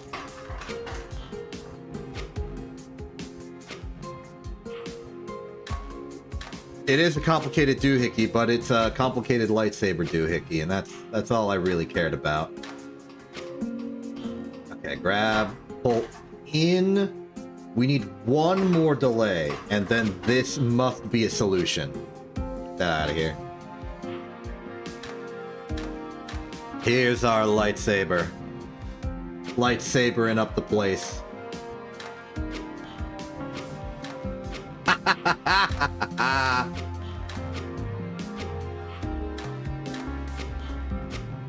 Oh, it's beautiful.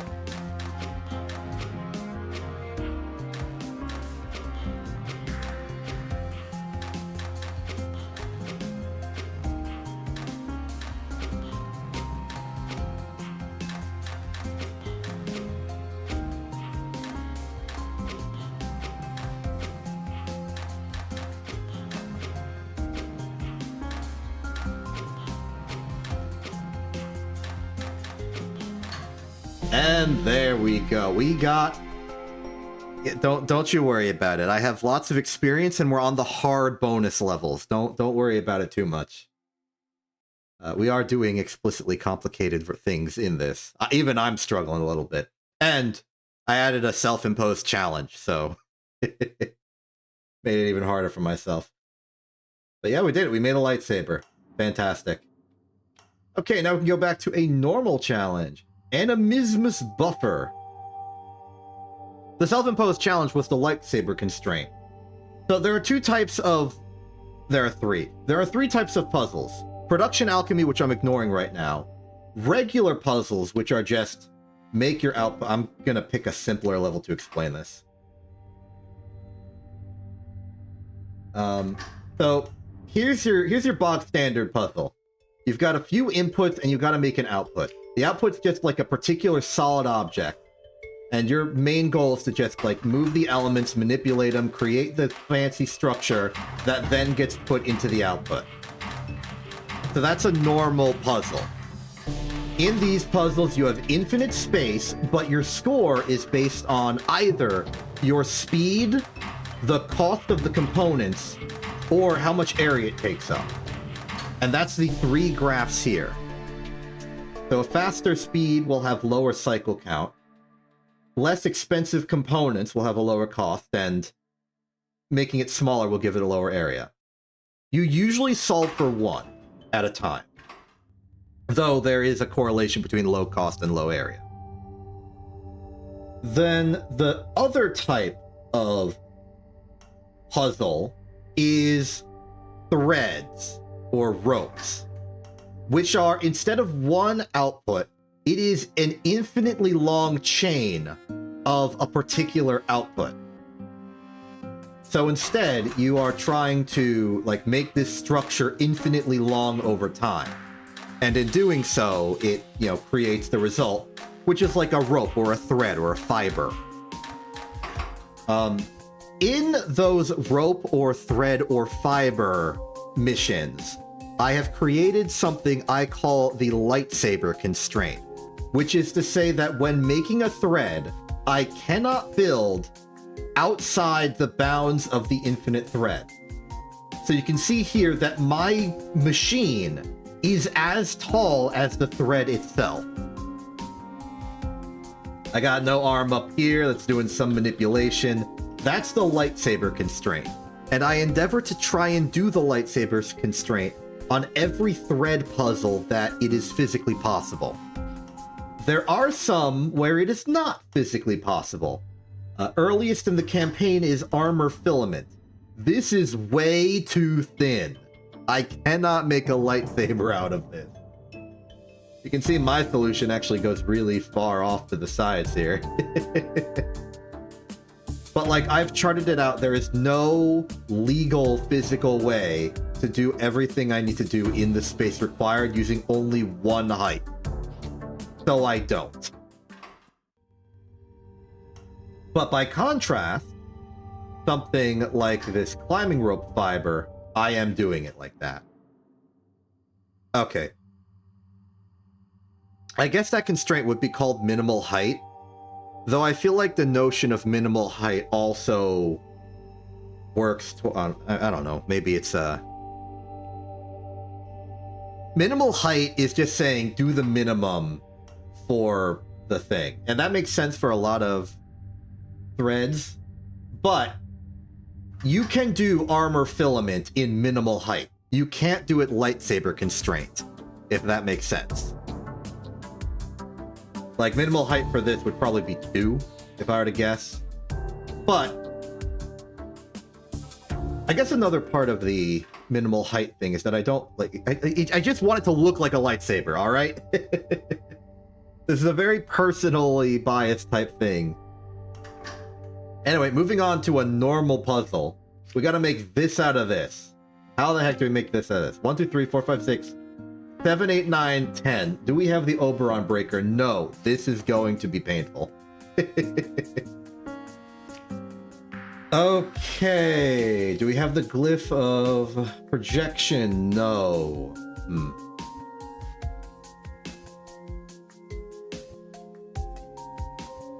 Well, this stinks.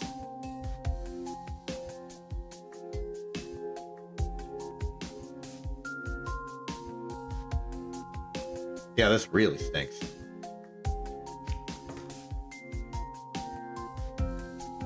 Okay, in order to get an even... Yeah, this is painful. Okay. I'm seeing the problem here. Our solution is a compound made of 10 elements, but our input is a single compound made of 3.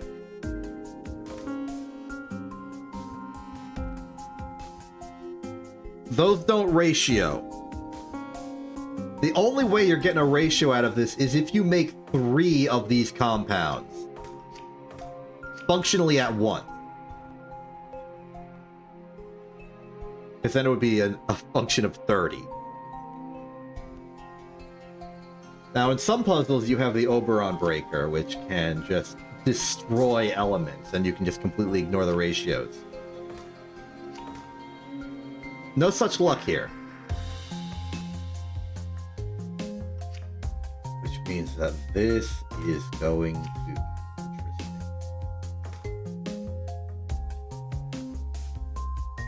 We do have the glyph of duplication, though, which is interesting.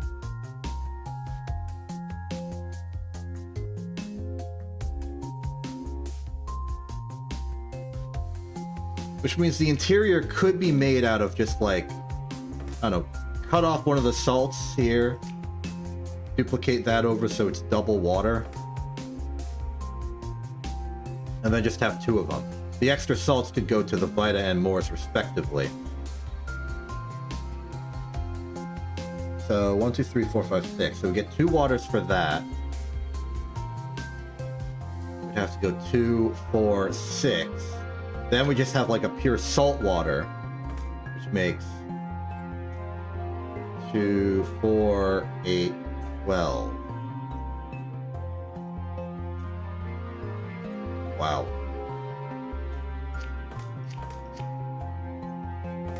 Couldn't you just give me one? Couldn't have just given me one Oberon breaker. Couldn't have given me stabilized water instead of distilled water. This really had to be like this, huh? I get you. I get you entirely.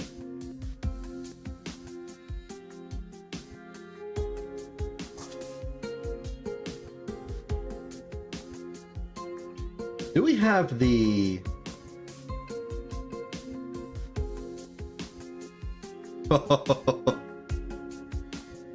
Oh, that's diabolical. I'm thinking of ways we could, I'm thinking of ways we could use the halt instruction to cheese this. I effectively want to make, like, an infinite feed tape of salt, and then a separate infinite feed tape of water, and then just construct it off of first principles instead. And to set that up, I would use the halt instruction to make like a... Just take a water, slap it here, duplicate over there, then put a salt down here, and just... Or just out of the way, and just keep going. I think that'd be funny if I did a very Terra Metallica solution to this.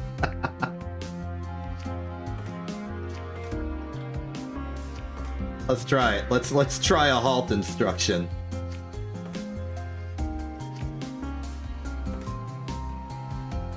Okay, so I do that. And you know what? Good enough for me. B.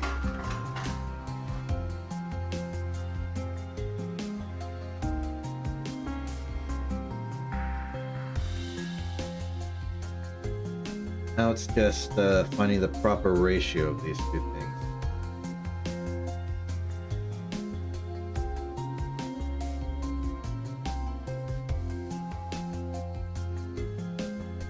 I'm starting to think this is a terrible idea. I have a better way of doing it.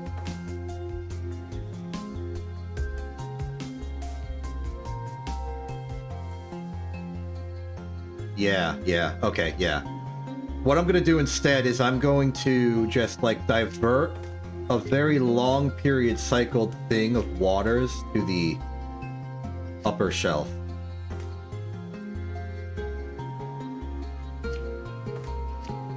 So the idea with this is that I'm going to do, like, some crazy thing where I'm like, hey, give me the water.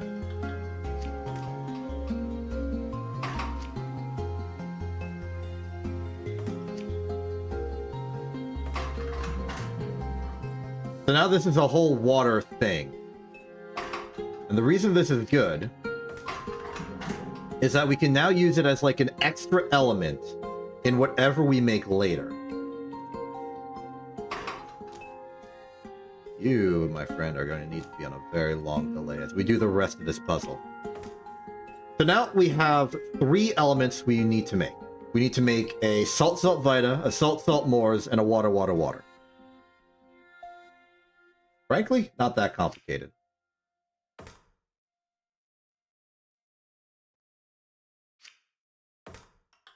Manipulating the elements for this is going to be a bit tricky, but it's consistent. It's not simple, but it is, like, perceivable. Which is kind of like simple.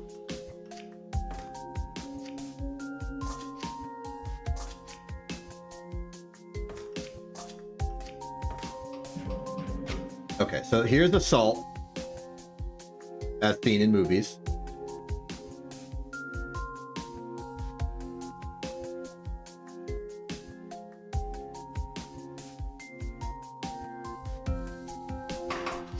Remove that one.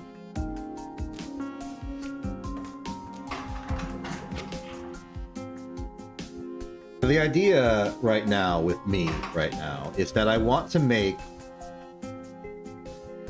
2 paired salts and then a Vitamorse combo.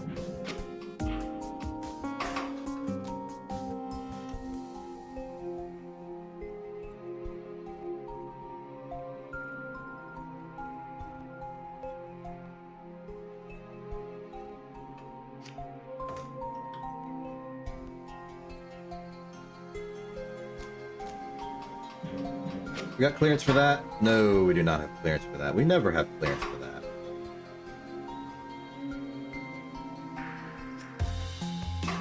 So we stall.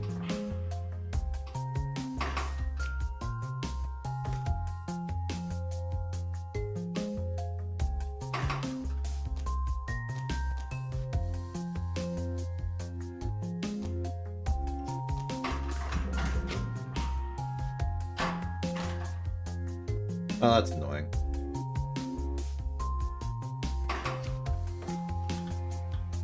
There's no ways. Get that out of there.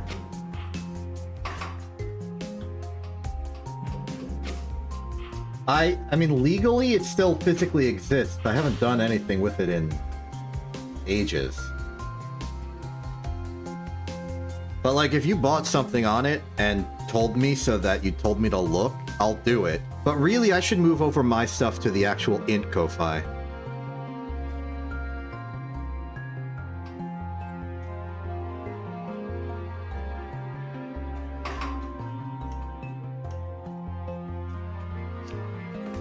On there.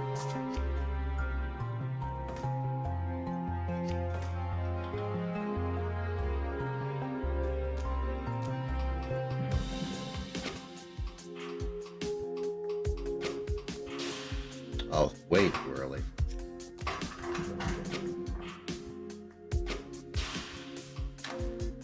Okay, good news. That's the Vita.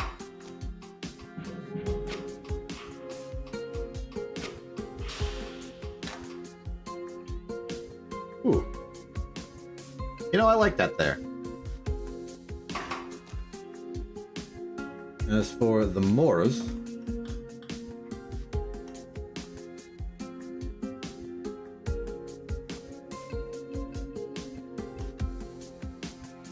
the most convenient place to have the arm manipulated over, because we want it to end up here. The something a little bit of track can't fix.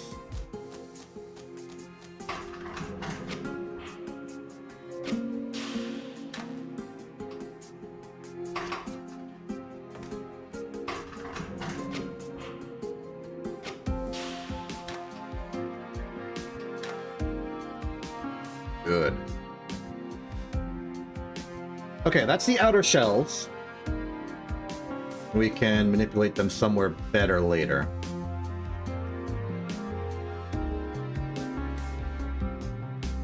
Meanwhile, we just need one slap, using the official term, of water.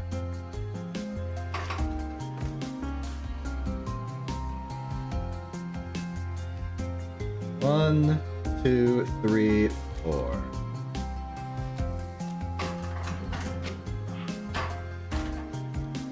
Oh. Oh well.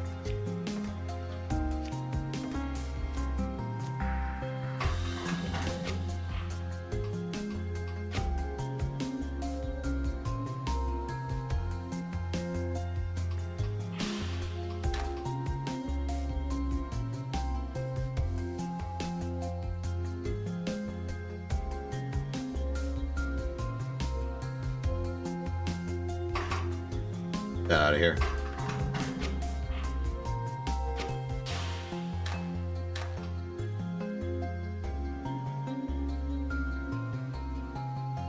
Now,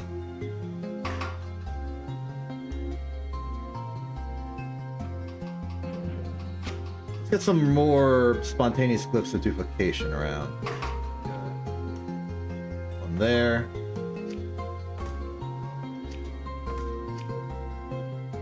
One, two, three, turn. Oh, off by one.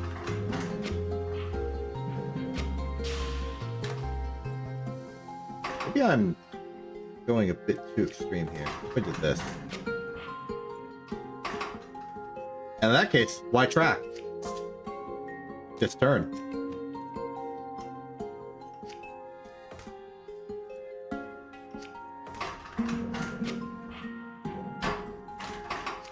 I figured that could have happened.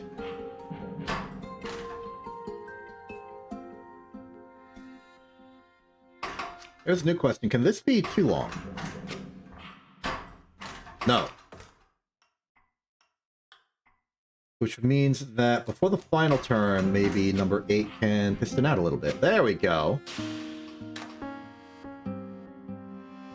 Okay, so from this position, we got 3 elements and 1 element that's obnoxiously far away. We'll get to that.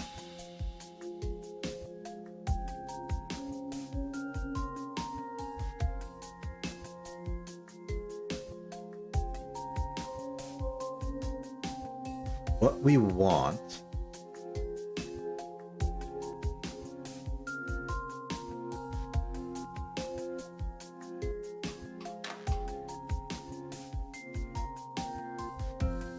Well, in terms of configuration, it is not possible to get the real solution out of this quite yet.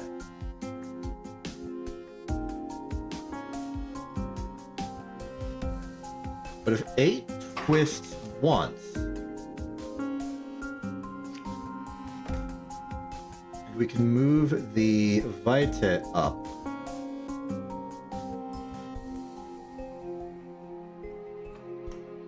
Possibly move water down.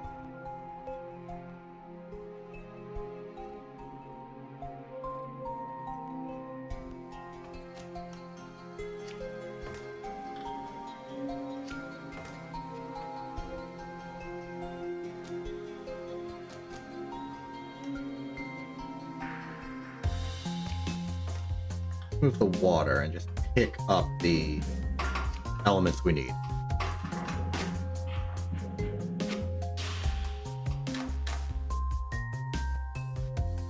Not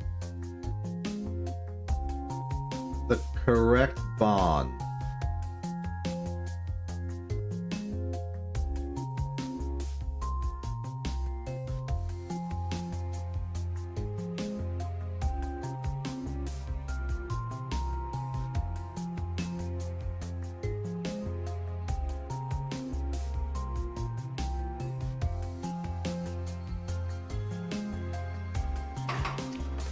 Oh, but there's a really nice way to fix it.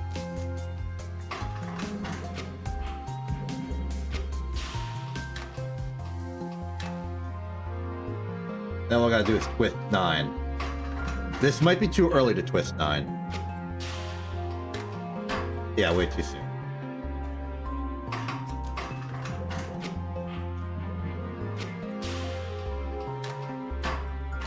Too soon.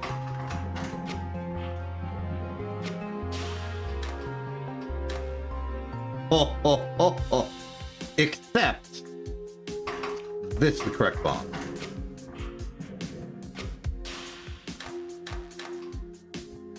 Wait.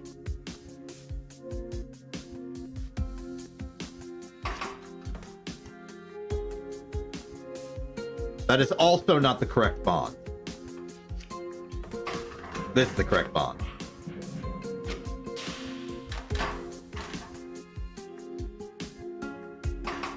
Okay, now we're looking at needing to actually just delay 9's whole ordeal.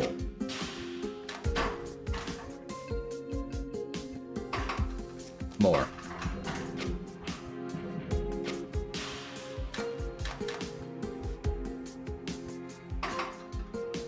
I think that's solved by twisting early.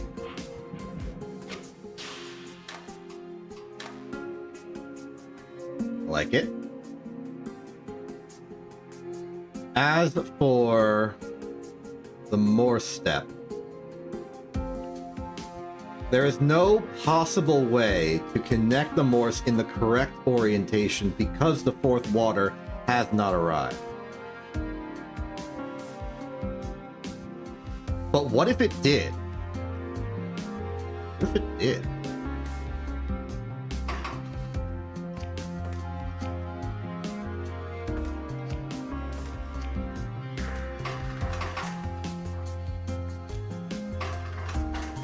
Originally envisioned this as going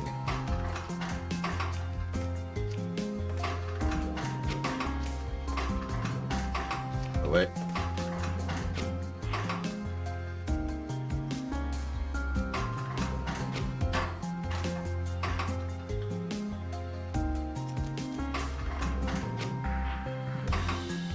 Oh, that's a real tight squeeze, and we don't want a real tight squeeze.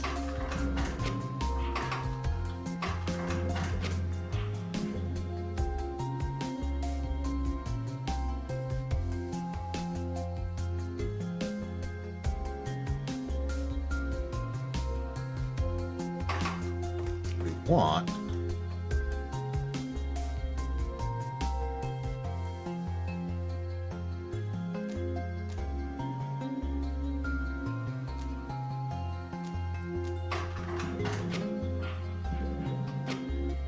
is that, and then with this we can make a little bit of a factory. It is a mess. It is a mess. It is absolutely a mess.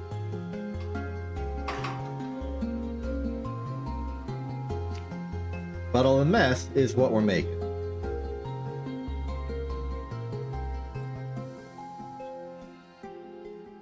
Love will be on standby to do the manipulations, but we now know that there will be a water here for us to manipulate.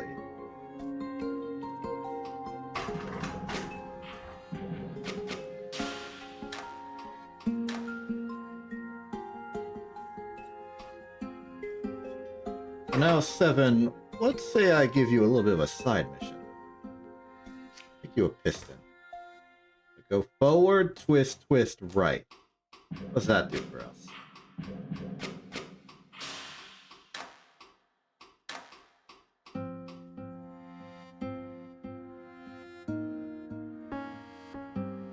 Another right turn.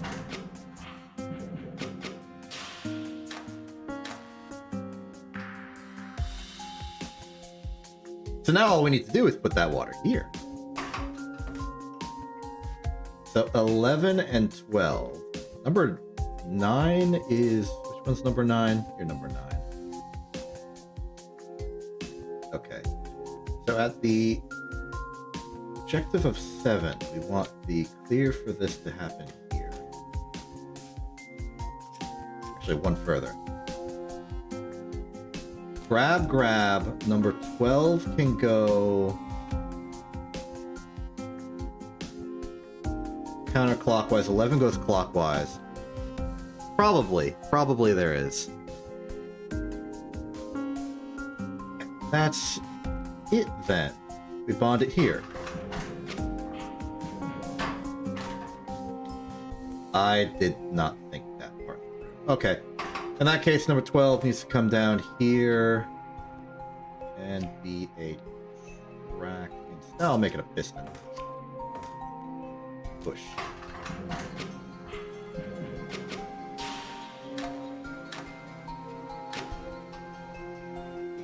Okay, 7 can then immediately reverse course.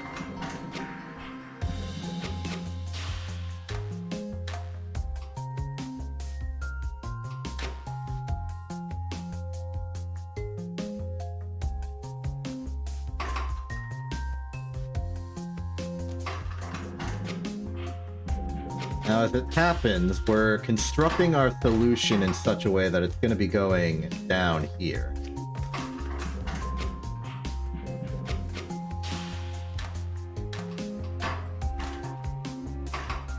So wait on 9 for number 7 to get out of the way. Alternatively, we can just swing it the other way. This might be a threat. Given our positioning... Oh!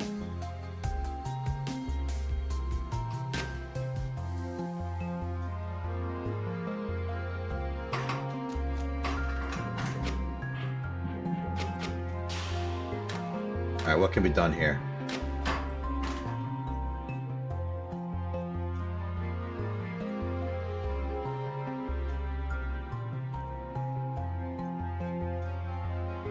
Can something come in before returning?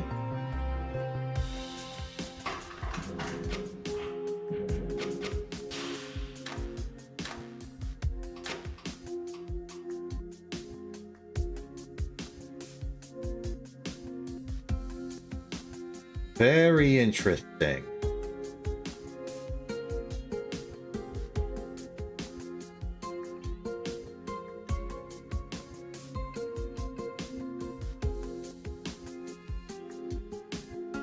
What we want here is for 9 to move up, while 7 pivots.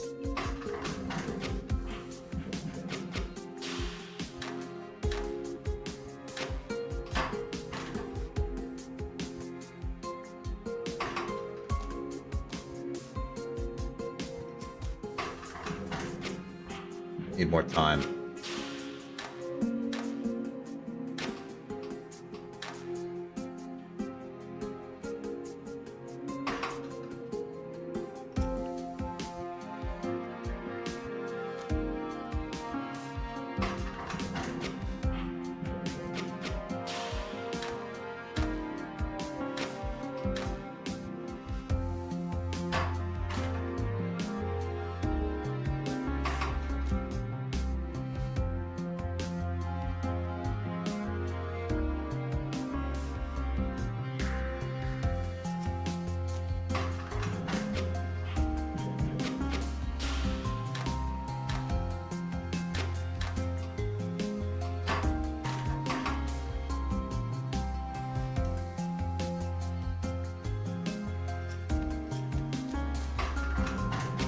That's probably what I meant to do.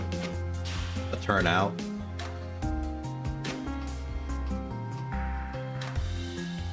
Oh, yeah. Oh, that's looking good. Also, we don't even have to bond it there anymore. We can bond it here. And go out. Figured like this, we're holding it from, I'm not exactly sure. I think it's the water here. 1, 2, 3, twist. That's a solution. That's a solve. Not exactly, if I'm being clear. Alright, we still need the other one here. So, that is not actually a solve. we'll need to spin it again in order to have room to unbond the fake bond, which I'll physically see where it is in a second. Right now I'm just guessing.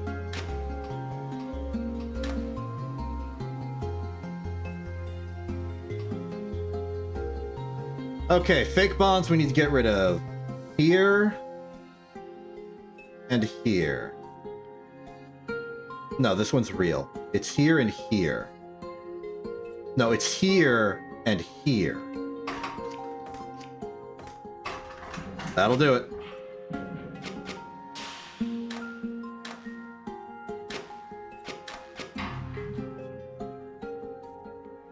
Okay. Now we need to do the annoying part, wherein everything must be repeated. But I know a simple way to repeat everything we so desire in one fell swoop. And that is to put a let go command at the start of every single operation.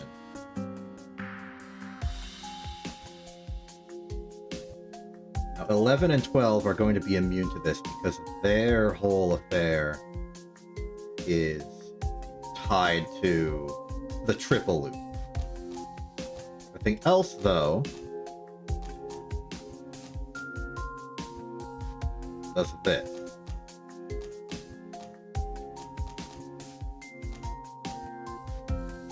Number 1 also is immune.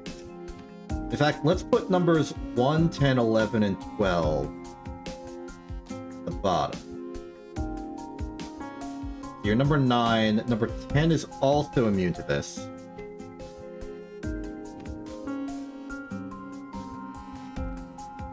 Now all we need to do is copy these commands in 2 more places.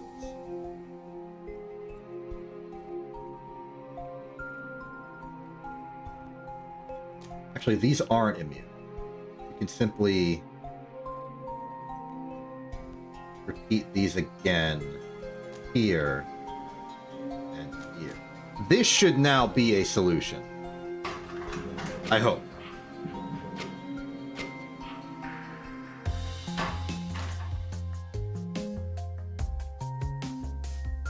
Okay, but why not?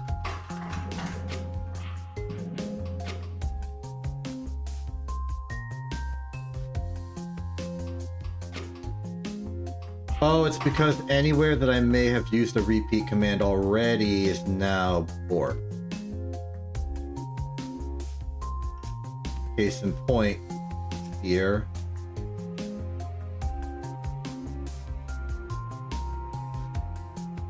And I think that's it.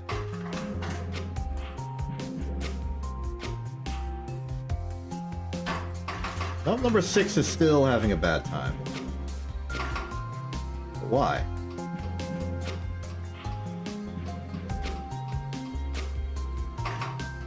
Because number 3 is going too early?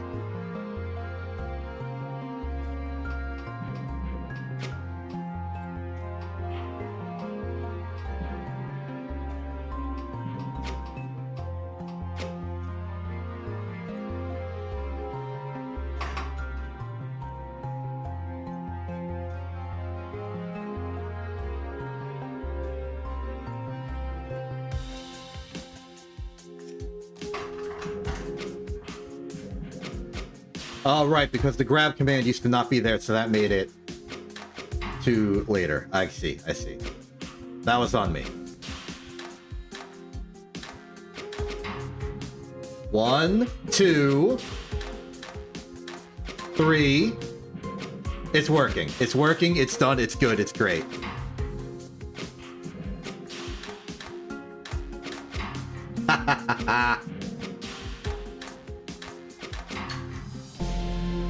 All right. Oh, phew. Cycle count's just about correct.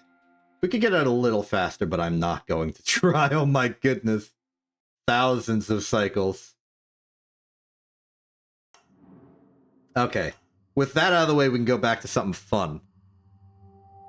Only in some aspects. It's not grading you on how nonsense it is. Look, I have cut a lot of convenience out of it in order to allow me the flexibility to build off of what I had already made. By making a big, complicated pile of junk that then just throws something out into the wild open space, it lets me just trust that that past thing works and then continue on from there. You can make a much more refined, integrated solution, but that takes a lot of coordination. So while the solution itself is a rat's nest, it's a rat's nest I can add to modularly.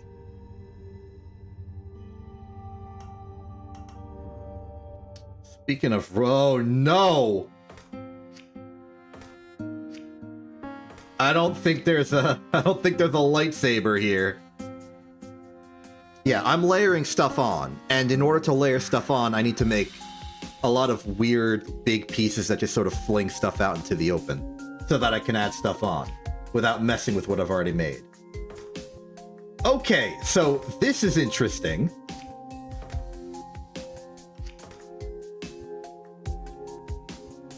We need to take this massive thing. So in terms of lightsabering, that's not going to fly here, because even if I make the lightsaber this small and like put the other output like this, it won't matter because the input is huge. So it doesn't matter.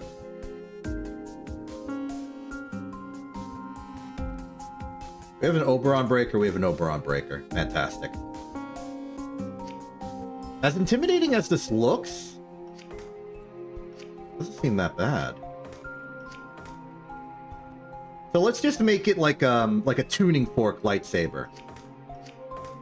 We'll have open space in the middle, and it'll just be like a two-bladed thing. It's almost more like a Halo energy rifle, in a sense. But there's actually a symmetry here that I think is going to be very convenient to work with.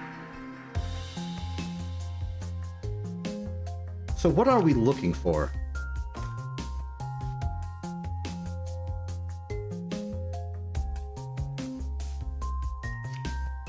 What we're looking for is to shave off a little off the top. Okay, so in order to do this, we are going to make use of a very convenient feature. So long as there is an existing element on top of an input, a new input will not spawn in. This will allow us to move this chunk to the left, then the right, then the left, freely, without complications.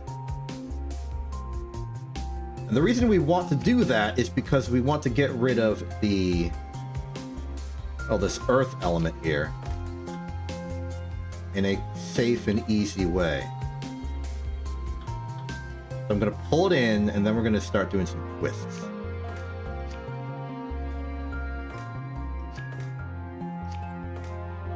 So grab in, let go, forward, grab. We are now holding it from the center, and can now just sort of twist it around, unless there's a problem with the clearance of doing this. Oh no, there's an issue with the clearance of doing this. So oh no. Okay. What say we ignore it? Alright, yeah,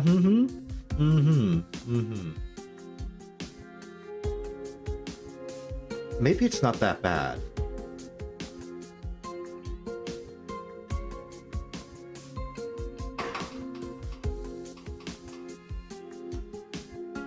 So, okay, this is a self-imposed challenge thing. The problem is that when we twist this, we're not moving this element from here to here. We're rotating it from here to here, all around this pivot. This means it's moving in a circle, and it goes out of the grid dimensions that I want to restrain myself to. Which means we can't rotate this. At least we can't rotate it while it's this big.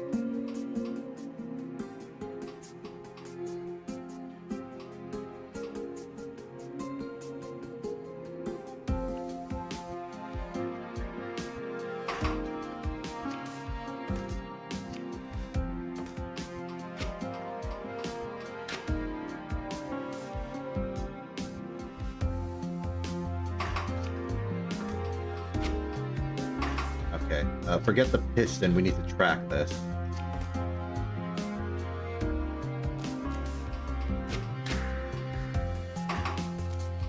One, two, three. That's a safe distance. Ditch that.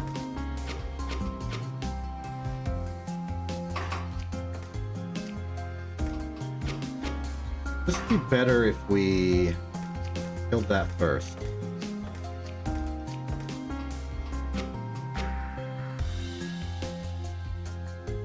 Not really, no.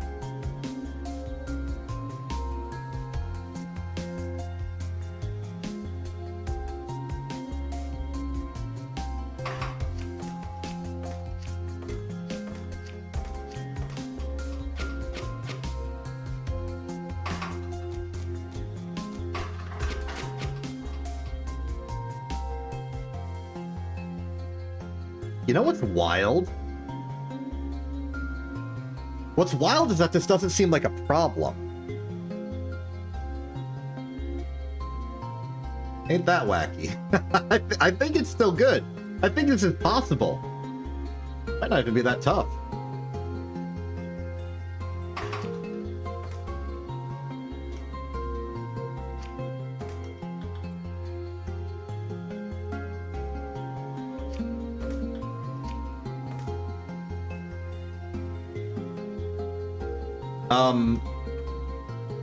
No, because the input isn't 3 tall. I'm like literally this, yeah, 5 tall. I think it is. I think it's 5 tall doable.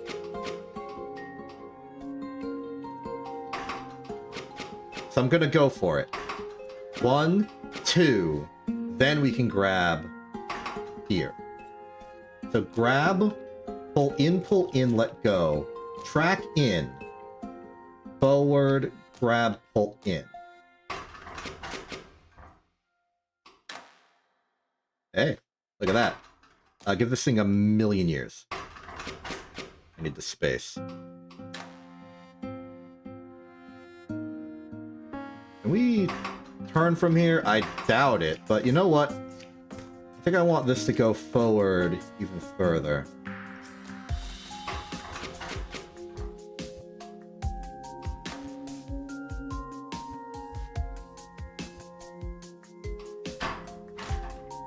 Ah.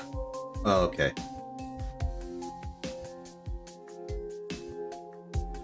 You know what? I'm not too invested in that being the way we do this. So we can just grab, pull in, reset, go back up, grab it, twist. Twist?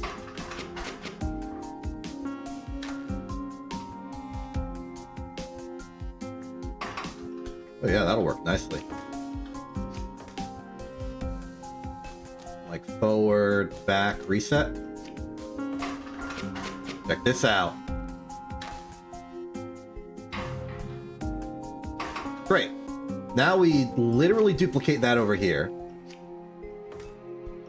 Swap the polarity of that track. Unswap the polarity of that track because I accidentally removed the original one.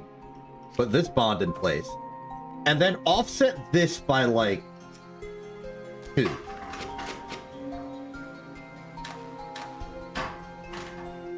Oh. Might have to offset it by a bit more than 2. A little more.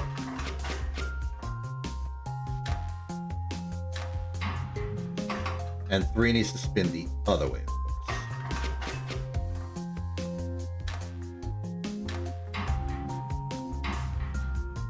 Okay, so that is 2/3 of the stabilized Earth. Sorry, purified Earth. Whatever. Now all we need to do is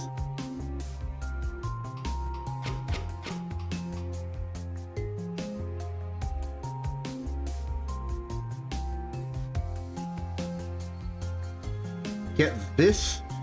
We need to rotate this safely.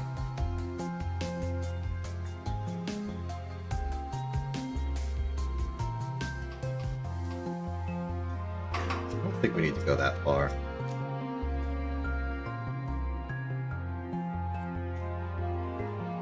What we do need is, like, a manipulator. Operating on this side of the universe.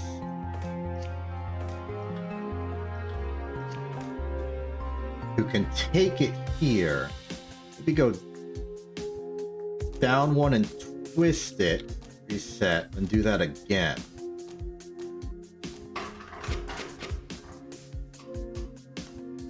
Oh, look at that! Didn't go out. That time it would have. Please twist first before doing something like that, though.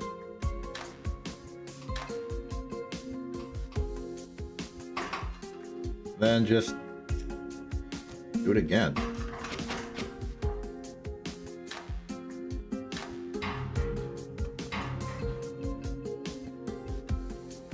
Oh, wait a minute.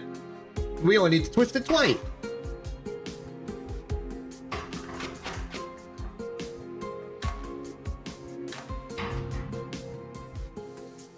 Then number one can just do it again. Well, not here, of course, but like later, here.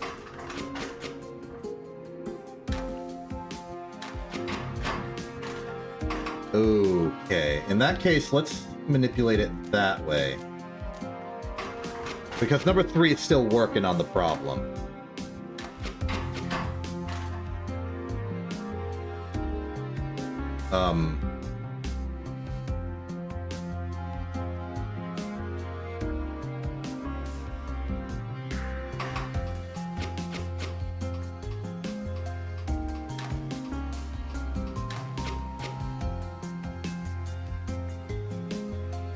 Right.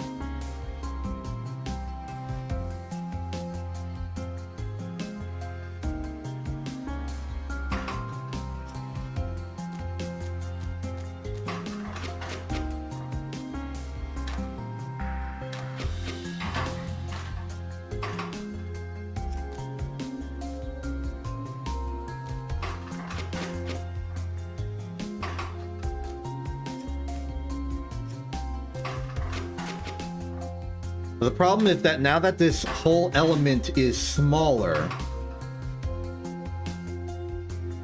we do not have as much room.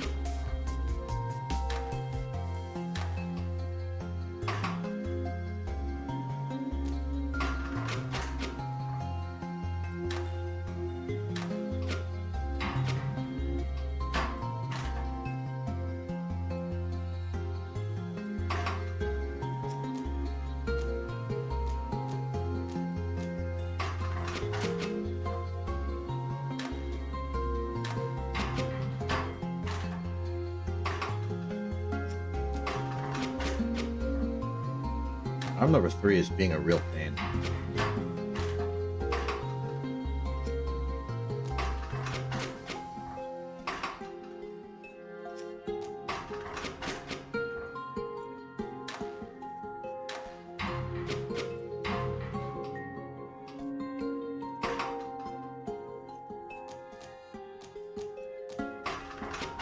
Okay, this will work. I think.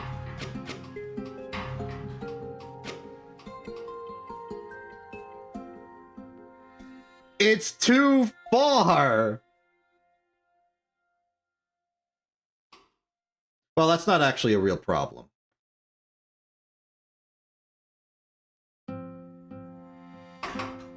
All it means is that we have to wait. It means that when number 1 is done here,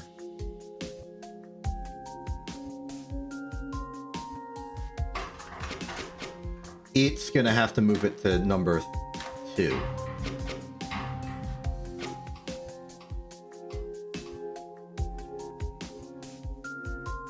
This is where it ends up. So let go, in, turn, grab.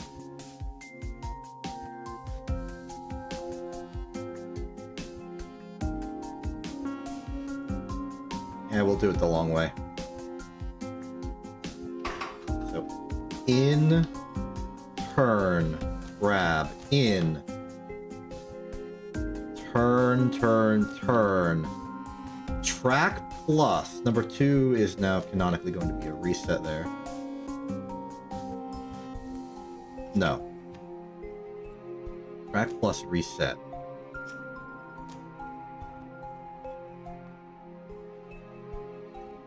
Then number 2, just do what you've always done. Turn, turn, forward, minus reset. And that should get that third one out.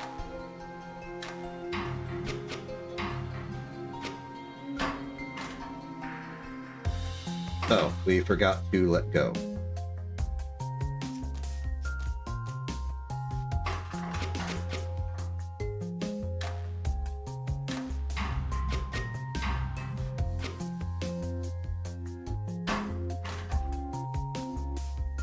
Number 2 is too early.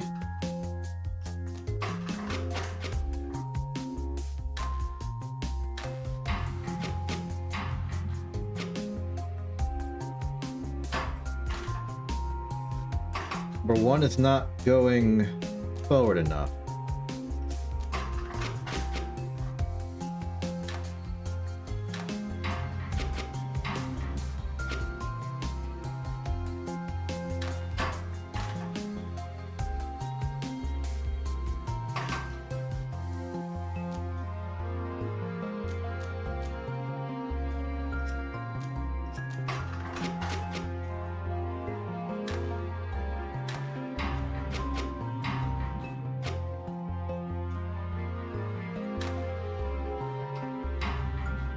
Okay. Now.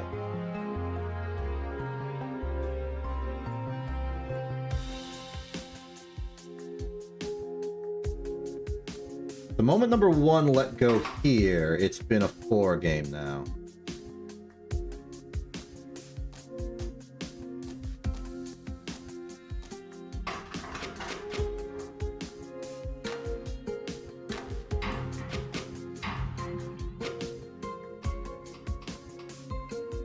All right. Now we play.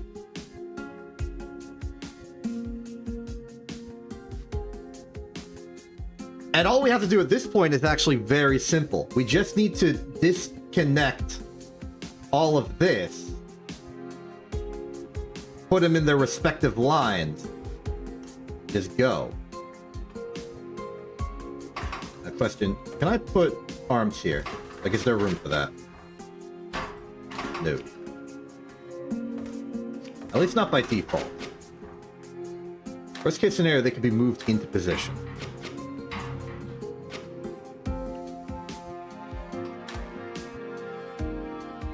So, like, this is the good stuff.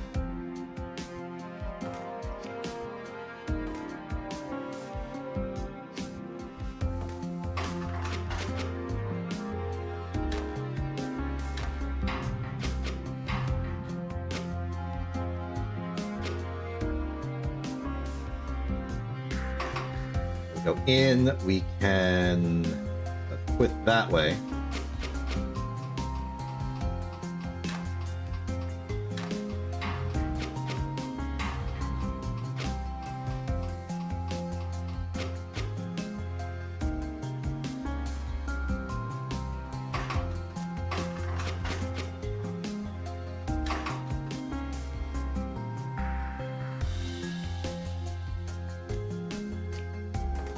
Piston, you push out.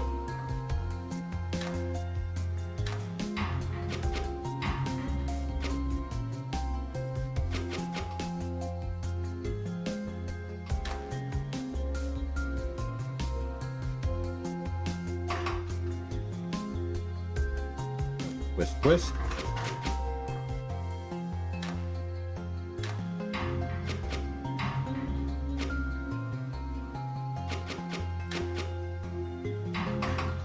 Gold and silver need to be swapped, otherwise we're good.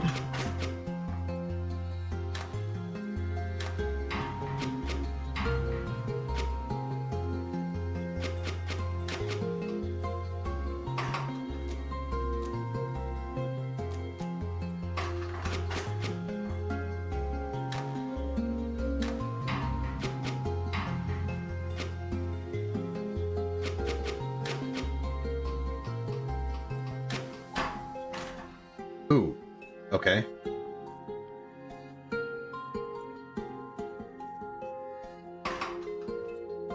Right, and that's a result of pull-in happening first. Let's do a twist first. That might solve that.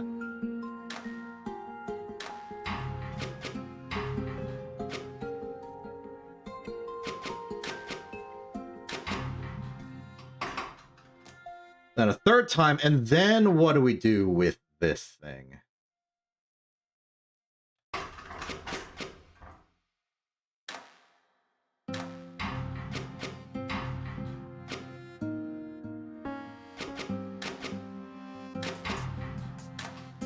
The issue I've been casually ignoring is that we have no room to disconnect any of the silvers.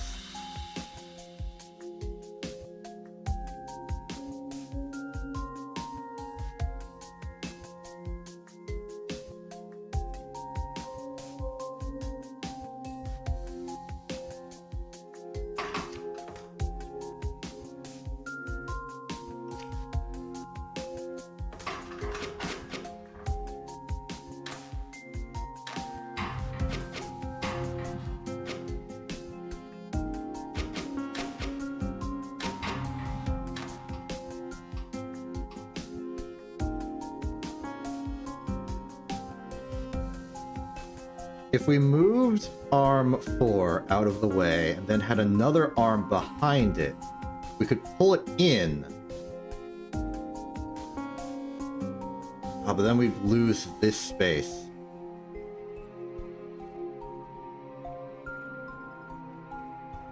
Where does 4 move on this track? It moves a minus. We could separate that out. At no loss.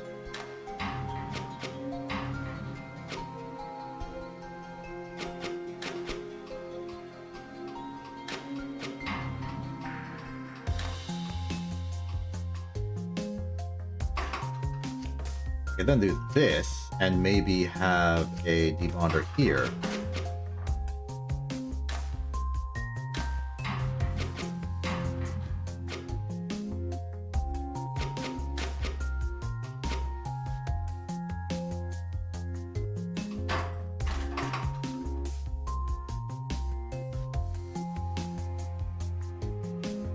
This is something I purely wish to do for an aesthetic. No, we'll move the bonder back. The interior of the sword doesn't have to be symmetric, even though it looks cooler. So it is symmetric back there.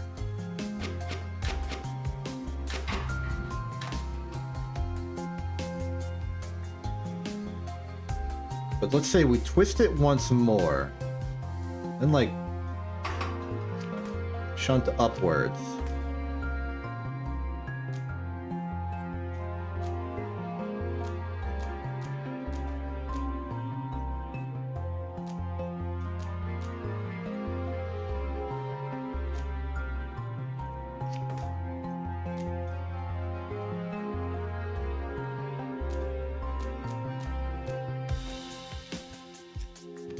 And that will put the last one in the Oberon breaker. Meanwhile, this needs to be a thing, and it needs to take here and do that. Hopefully that's roughly correct. Might need a bit of tweaking, but we're pretty much there.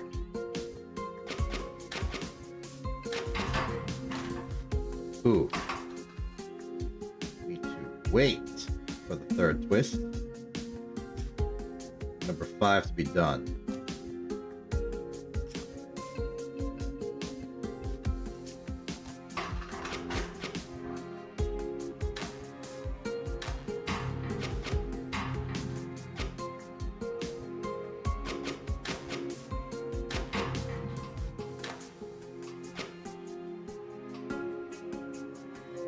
Oh, it is not necessary to go back in.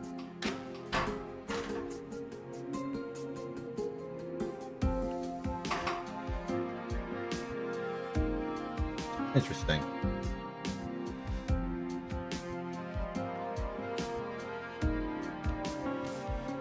What I need to do is twist the other direction.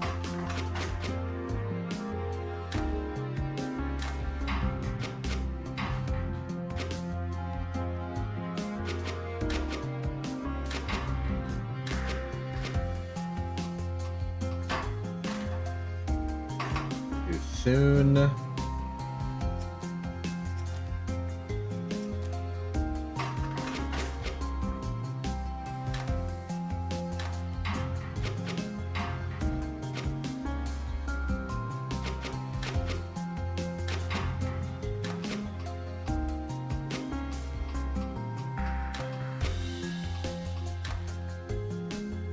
That's the wrong way.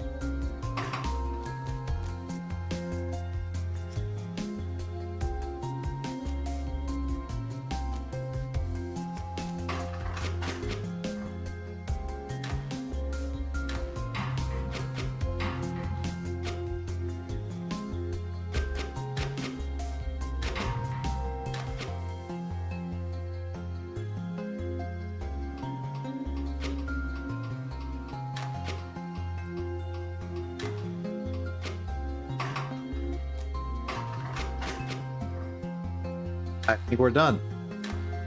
Well, no, I want to make the sword look cool, so... do a little bit of that, I guess.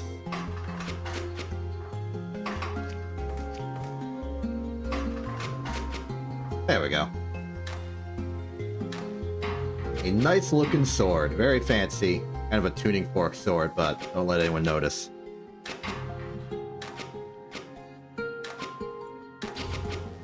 That is a successful lightsaber constraint, if I'm looking to... excuse me? What happened here?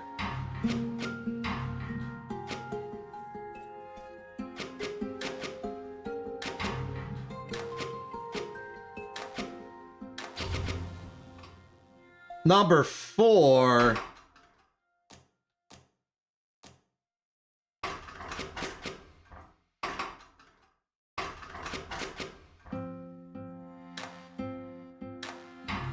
Okay, so number 4, when it let go and I did the auto reset, it swung around, thus making the area larger. That is tragic. But I solved it.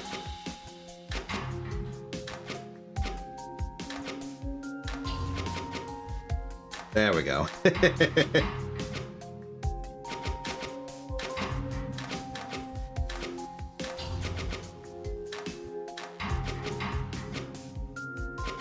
That's it. That's a solution.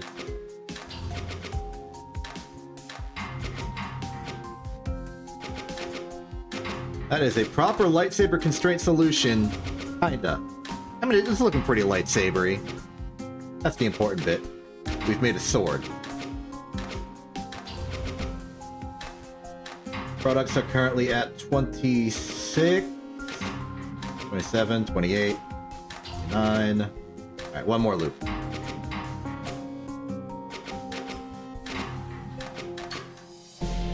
Gotta say, I'm pretty proud of that one. And that is a successful conclusion to the Alchemical Symposium number 2. Yeah, you saw it. You saw how this is going. Nice tuning fork lightsaber. With the Oberon breaker in the middle in case somebody gets their actual normal lightsaber stuck in the center component. It'll just get blown up once it hits the hilt. That's a good lightsaber. All right. So it's been 3 hours. We just finished the journal. Let us relax, cool down with a bit of Sigmar's Garden, and let's do, in celebration of the journal, Sigmar's Garden 2, not 1 or 3. Today was not a very big medals day, if I'm being honest. Okay, let's see here. We have... Okay, well, let's start with the fundamentals here. We got... Where's lead? There's lead. Ooh, that's a real interesting location for lead. Oh my goodness, how are we going to get to that? We can't go through silver. We would need to either get rid of this water, which needs to get rid of an essence. A quintessence, sorry. Or we need to get rid of these two and this. Okay, there's no getting around it. We need to get rid of this water, which is deleted by getting rid of a quintessence of some kind. That's scary. I am scared. Which means our best path forward is to get rid of this quintessence ASAP.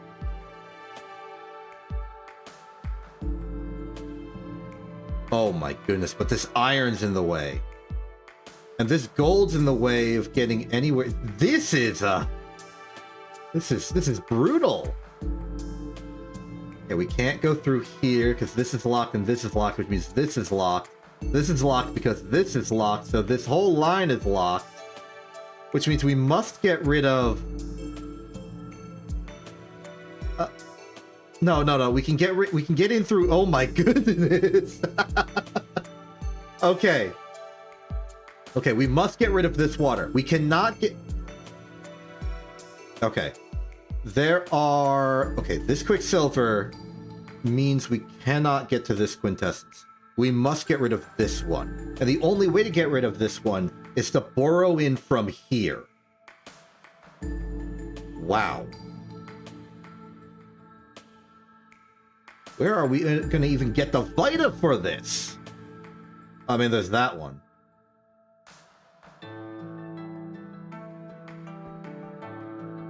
Yeah, we get the Vita, that Morse out, which means we're going to have to burn an air and a fire. We're going to need to find more air and fire somewhere else. There's some air. There's some fire. I think we have enough options to say that this is a safe bet. I want to get rid of this Earth and this Earth because this Earth is not load-bearing. Or at least it's not going to be load-bearing for a while. We got a salt on deck. Be careful about that, though.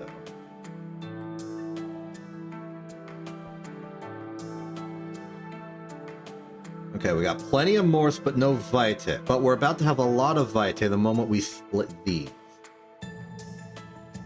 We need to get rid of this fire, and the only way we're getting a fire is by salting.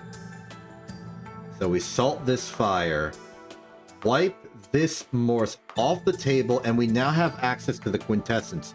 We now need to find the elements we need.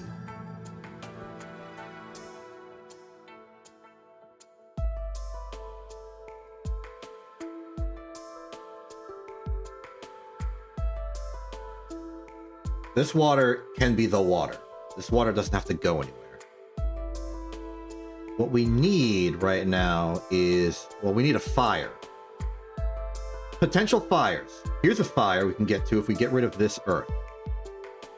And we get rid of this Earth. We can get rid of the Earth with the load-bearing Earth, but then we need to find an Earth.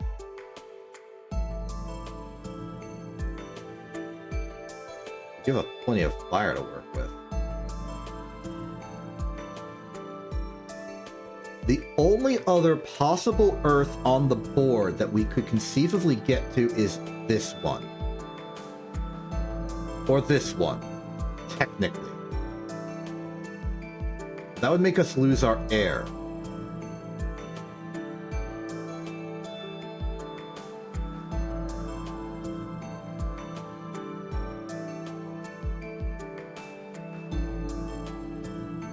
We're gonna have to lose our air anyway. Okay. We clear that air. We need a new air, and the only other air is this fire.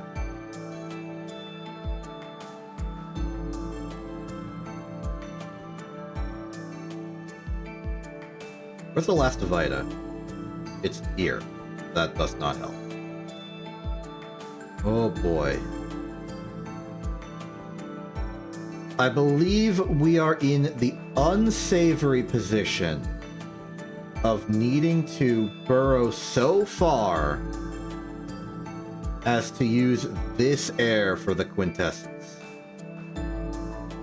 It stinks, but I see no other way through. Because no matter what, if we want this fire, we need to get rid of that air. If we want this fire, we need to get rid of this Earth, which means we need a new Earth, and the only new Earth available in the, like, general time zones is here, which requires this air to go away, or here, which requires pairing off an air.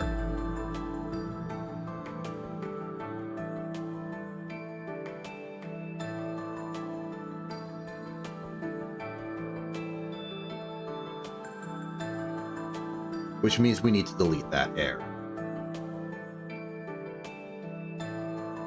Cleanest way to do that would be to Vitamorph like so.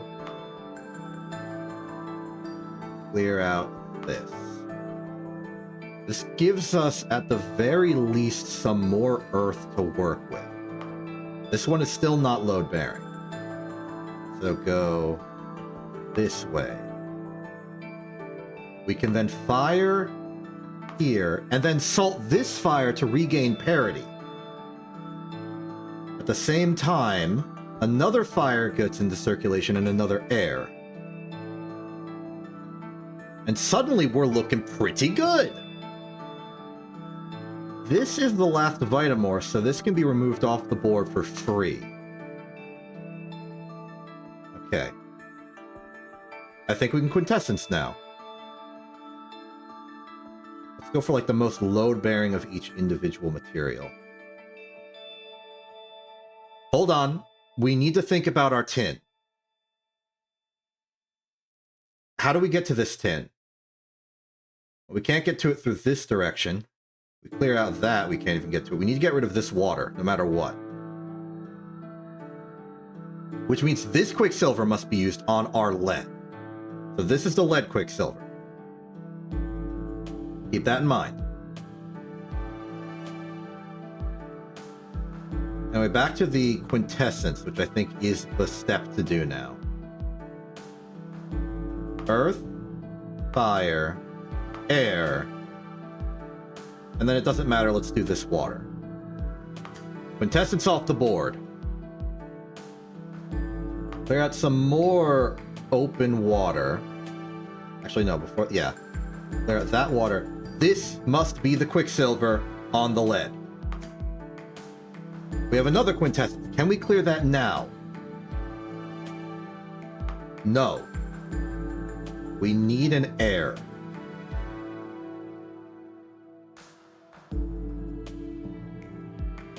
It's tricky. I think we need to shift our focus to the metals now. Clear out this water. The lead is now available. We can start Quicksilvering down.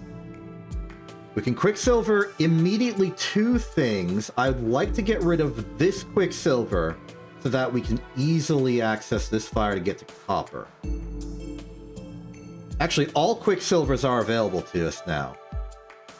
Tin, iron, copper, silver. We're good. So, tin, iron. We just need to clear out this fire. With that fire, the last fire will be used for the Quintessence. Copper, silver. Can we get rid of the Quintessence now? Earth, fire, air, water. Clear air off the board. Clear water off the board. Clear earth off the board. Clear salt off the board. Gold finish. Oh, yeah. Woo. That was probably the most challenging Big Marth Garden that I've won at. That took some planning. Phew. Alright, well, independent of that, I think we are good for today. Maybe, okay, you know what? I have a general sentiment. I would like to do one Steam Workshop puzzle. And I have a few that I've done or at least downloaded before. And I've reset my progress on for the sake of it. So let's just pick a simple one. And I would like to request more workshop puzzles that you would like me to solve. Because I suspect that we have some people who are Opus Magnum aficionados and would have good puzzles. Actually, if you want to make your own puzzles, I'll do them. Just tell me them. Submit them to me somewhere. Possibly on the Discord. We have one. In the meantime, I'm just going to try and do one that's very simple.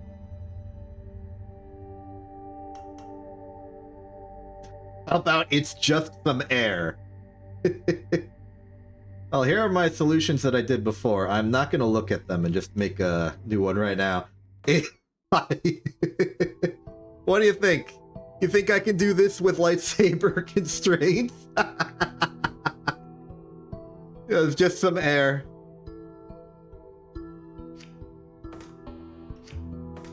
It's just a bit of air. You know how it is. This one's mostly just funny. The solution to this one is actually trivial. So we'll just do it. We'll just make the trivialist looking solution possible.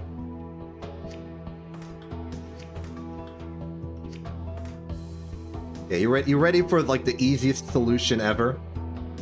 This ain't even gonna be like a coherent lightsaber here. So here's all we gotta do. Grab, rotate,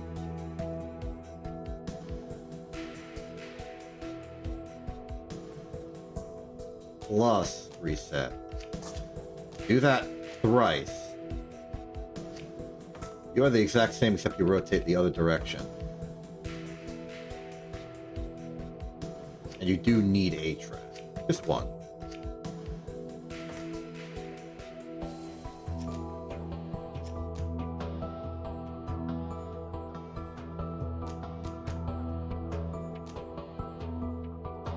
And, yeah, that's it.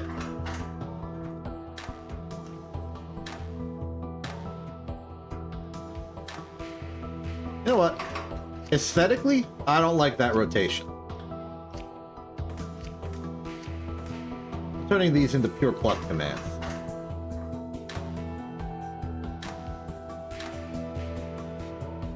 Oh, you know what? I'm wrong slightly. There we go. Yeah, that's it.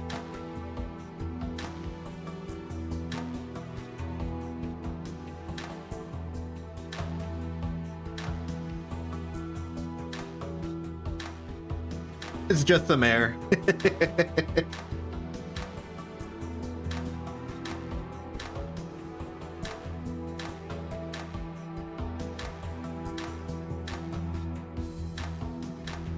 Yeah, this is a puzzle born out of comedy. Though any puzzle you have, you can endeavor to optimize it. There are faster ways. We could pick up more air from here. And, you know, given how long this is taking, it might be worthwhile. So say we could do this, and instead of having these all do 3, or 5. Why are you repeating? Oh, because you're... This got turned around. There we go. So instead, what we can do is, this is 2, 3, 4, and 5. So that would be 2, 4, 3, and 5. These two would be staggered by 2. You can now see that we can double up like that.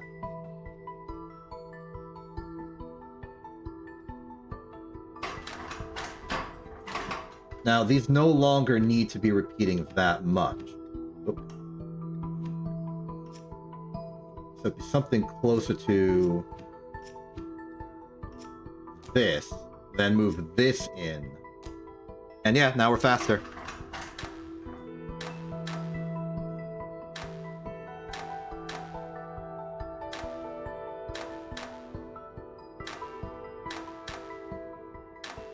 And even then, this is not the fastest it can be. We can go further beyond, but I choose not to. If we try going for like maximal speed, things start getting complicated real fast. This is about as fast as you can go while keeping it as dead simple as it is. Me, when I say something that is actually not correct, and will fix it. Okay, yeah. This is now like trivial max speed. 5 and 7, make that 6 and 7, please. Yeah, I can triple up. That's the realization here. We can't triple up radially because these would be fighting for the spare. But this means that you are gone. You are gone. You are gone. You can go there, actually.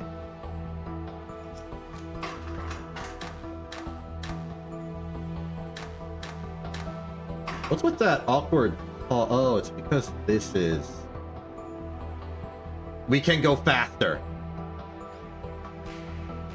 Give me this again. Instead of doing this here, we can do these at the brand new 8 and 9. Now we are at top speed.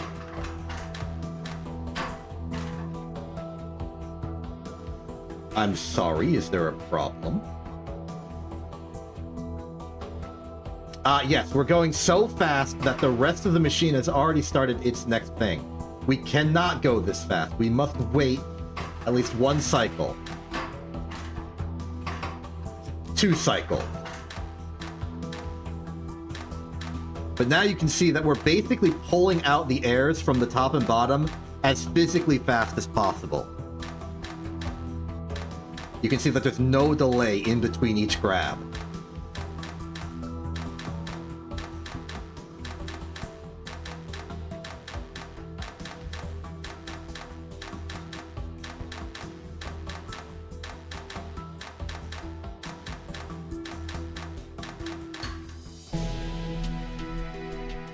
That's a pretty good solution. But you know what? There's even faster, and I can see the path to faster. You ready to see the path to faster?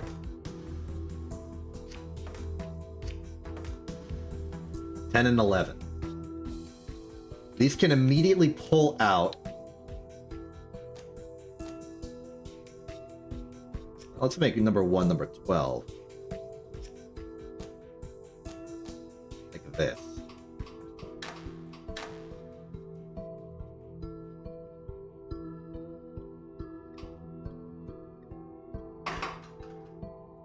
And this suddenly means we don't need all 3 here. It means these can go and these can go. These can now go like this. They actually need to go out twice, because we now need a bonder here and here.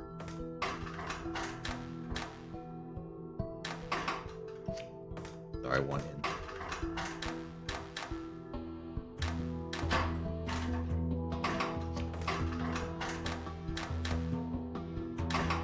Now, this timing we no longer need. Check out the speed on this bad boy.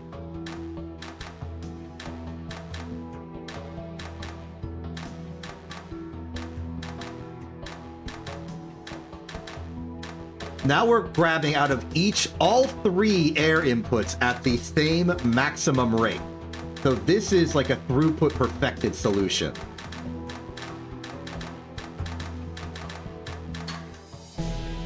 And as you can see, we've very much cut into the early echelons of cycling.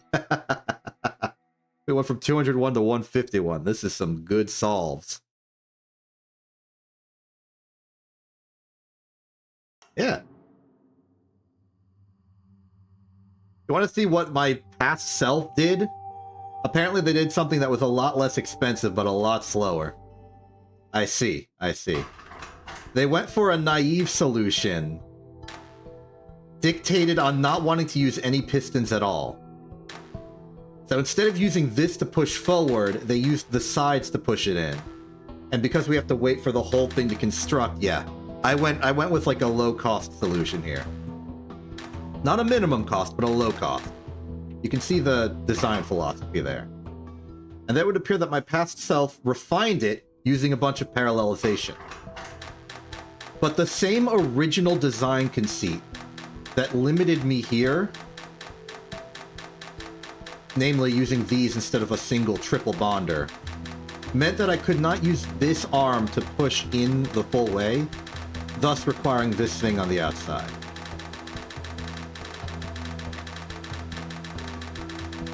One of the things with Opus Magnum is that once you start making a solution, it starts, like, you start being stuck doing that solution. Alright, so we did just some air, and because I did a little bit of an little bit of an intermission, let us do Sigmar's Garden 3. Just to say that we did all 3 types of Sigmar's Garden today. And... okay, so... a lot of tin here. There's a lead here. I think... yeah, we're gonna need to find a way to burrow into the center to get this lead and this lead. Okay, well, getting to that lead's not that hard. Getting to that lead, though. Okay, remove some earth. That will get us some water. That will get us some fire, and we can start moving in from there like that. Get rid of this fire. We now need another water. We have some airs in the meantime.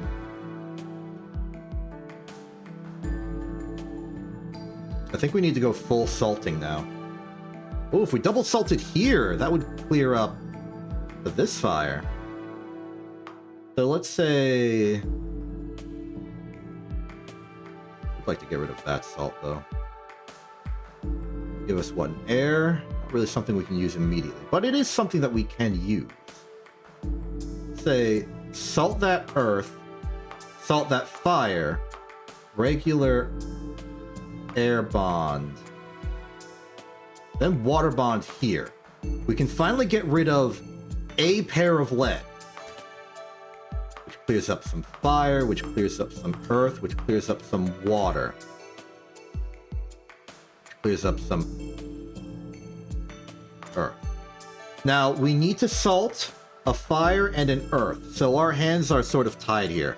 Salt that fire, salt that earth. Now we just gotta hope we can metal ourselves out. Lead is good. Tin is good. Air is off the board.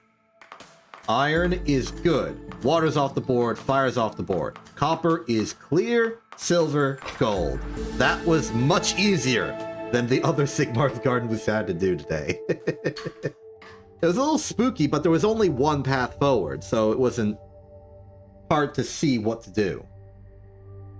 The real scary stuff is when there's a lot of options, if I'm being perfectly honest. Well, with all of that concluded, it's been about 3 hours. I think that is good. I made sure to try and stream today because I didn't know if I would be able to stream tomorrow. It does seem like I will be able to stream tomorrow, so I'll just do something that isn't Opus Magnum tomorrow. Don't know what. I got some options, but very little in the form of emotional commitment. But until then, I'm Exception. This isn't TV. Have a good day, and good night.